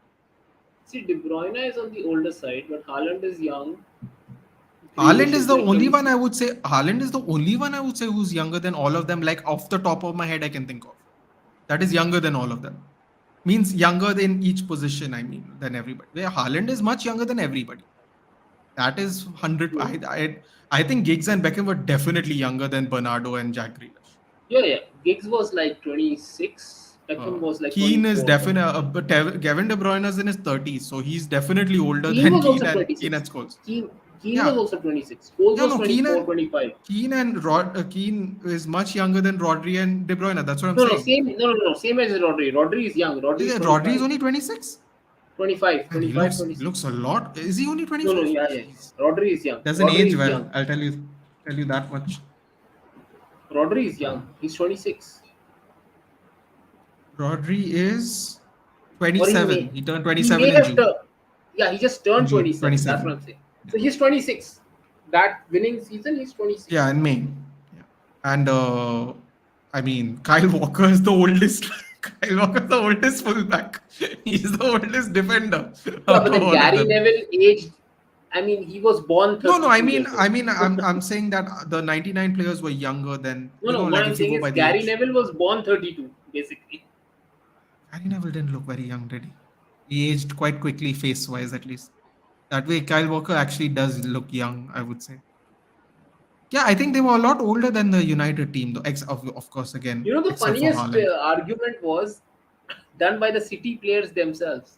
If, if you saw the exchange between Jack Grealish, Thierry Henry, and Kyle Walker post in the post match after the UCL final, because Jack Grealish came up and to Thierry Henry and asked him, "Which side did you play?" And Kyle Walker was there as well. He said, "You played left, right?" He said, "No, I played everywhere." He said, "No, no, predominantly you were like left was your side. You used to tuck in from left. So in your prime, could you take him?" He told Kyle, like pointing at Kyle Walker. That's a So joke, right? Henry went like, "In my prime, I could take all of them. any day, any All time of you them. are." Yeah. No, no, no, no. Well, And then Kyle Walker himself laughed and said, "I think he's right." Man, if you genuinely take the pace from Kyle Walker, what does he have? Because he doesn't even cross anymore. So what does he have actually? someone asking if Thierry Henry could take Kyle Walker out. Yeah, that's. Oh my god. Because the thing is, the kids today see Mbappe. You can He's tell so you fast. can tell Jack Grealish does a lot of drinking. That's what you can tell No, he no, drinks no, a lot. Jack Grealish was actually of the opinion that Thierry Henry could just destroy Kyle Walker. Okay, so he just like he was basically ragging on Kyle Walker, like Yes. basically like So the issue, and then in the comments, the kids were like, "Oh, Kyle Walker would do this, do that. He took over Mbappe." I'm like, Mbappe has got pace, but he has nowhere near the power that Thierry Henry had. Henry was powerful with that pace. oh my god, like I was having this discussion yesterday. If you take the pace away from Mbappe and Haaland, what do they have? You know what people told me? Pace is not everything. I'm like exactly, but what do they have? What do they have? Like genuinely, and Well, everyone, Haaland has a lot. everyone. See, Haaland has a lot of But I positioning think and a lot of it. I think a lot of it piggybacks off the fact that he's fast. Like I'm talking no, no, about see, Giggsy no, no, taking see, taking past people at no, no, see. 40. That's the thing. That's the thing. That's the thing. We can't You take know? the pace out of Haaland. Why? Because that amount of speed at that size is what makes him who he is. Yeah. No, I mean like what happens when he gets older. Basically, that's what I meant. Like No, I no. didn't mean like What will they happen become is, slow. what will happen is, as you grow older, you get more and more positionally aware. Then you start beating people with your head. We need to realize that Haaland. Do you think he's going to go that Oh, long? You think he's going to he, have? he has a Yeah. brilliant mind and a brilliant game sense. No, no. I'm saying, do you think he's going to have a long enough career to actually Yes, turn into that yes. Because see, at if the Haaland gets top flight? At the top flight, you think so? see, if Haaland gets injured, also Haaland's body structure is such that he can adapt. Mbappe on the other side, if Mbappe gets injured someday, and God forbid if it's an ACL, what's going to happen is when you get an Oh, ACL injury, the placement of your foot is not the of the same again. feet. Yeah. Right now, Mbappe is very injury free. Why? Because he has adapted his body in such a way. Dembele runs faster than Mbappe. Okay, they both have fast twitch fibers. They both have those I fast mean, fibers generated. doesn't Dan James run faster than all of them? To be fair, No, no, no. I mean, Dembele, if you time him, he's a little bit faster by a split second or so. But the way Dembele runs is not good for running on a football pitch. We usually say that Mbappe's got a big ass yeah. compared to other players. That That's helps why him. you generate the pace from your glutes No, no, because that's it where when it you generates the pace and that allows you stability for stability it not to hit your knees really bad. because it basically His what they show it's like shock waves, right? It goes up and down as and you his and his pump running on the style. He ground. starts from a stance and then he goes upright, like how Ronaldo went Ronaldo does it. upright. Yeah. Dembele keeps running with this hunch, and when you run with that, the balance and the weight is not very proper, Yeah, and that's because what. you're leaning forward, which means putting more pressure on So your knees Mbappe's biomechanics are perfect for sprinting, especially in a football game where you have to in go football. 0 to 100, accelerate, decelerate. Acceleration. The problem is if you get an injury, say if Mbappe gets an injury, especially ACL, the way because your knee has changed a little bit, the way your leg and your foot is planted changes. Mhm. Yeah. That's why what we notice is That's what part of the rehab is, right? To get the motion back into weight displacement back yes, onto your but weak you foot. can't get it back 100%. That's why every player who has an ACL, even if they come back and they are elite again, they are more elite because of how they play the game rather than their pace. They all suffer a decrease in pace Yeah. Because because your it just biomechanics change. doesn't it never gets back to the same again, does it? Your biomechanics have to change a little bit. Like Dominic Cruz is the best example, right? Like he slowed down and his Yes, was a fast footwork, lateral movement, go in, go exactly. out. So the foot was not falling that way. Even though I'm sure if anyone did a masterful recovery of his knee, it would be Dominic Cruz because he never Like, injured his knee ever again, yeah, yeah, but he still slowed down. Like, you know, and he exactly. had really bad surgeries on his Your knee. pace Three. goes down a little bit. All right, All Doc. right then. What we'll do is next time we'll do a ask me anything kind of thing. So then we can we don't we'll, it'll be a chill stream. That seems more it's more Yeah, appropriate for us. I feel if we do a that particular seems more topic, I down don't think our it will alley. work out. Yeah, I don't think it's going to work out well for us. Specific topics don't work out well. I've noticed that about the stream. True. Take care, SADIQ bhai. Thank you so much. It is 1:40 now. I mean, I know I'm ahead in time, but it's still late in general. Yeah, it's like Um, one. yeah, we'll talk behind the scenes about what we'll do next. Sure. Next time, what we'll do is if you are free during the day, we'll do a preview much earlier in the week. That way, it Yeah, I doesn't think that affect would be your better. actual. Yeah, and also more people will come, if they want to ask you stuff and all. Then we can, like, it's better to entertain them even as well, since they are coming to watch you. They see me every week, so you know. They get tired of me going, when's this going to end, Robbie? If you know the meme, you know the meme, because everyone types it in the thing, when's it going to end, Robbie? To me, I'm like, it's not going to end. Not with these owners. It's never going to end, Robbie, is the answer. True. Um, anyway, guys, thank you. Do like, share, and subscribe, and I will see you in the next one. Take care. Good night.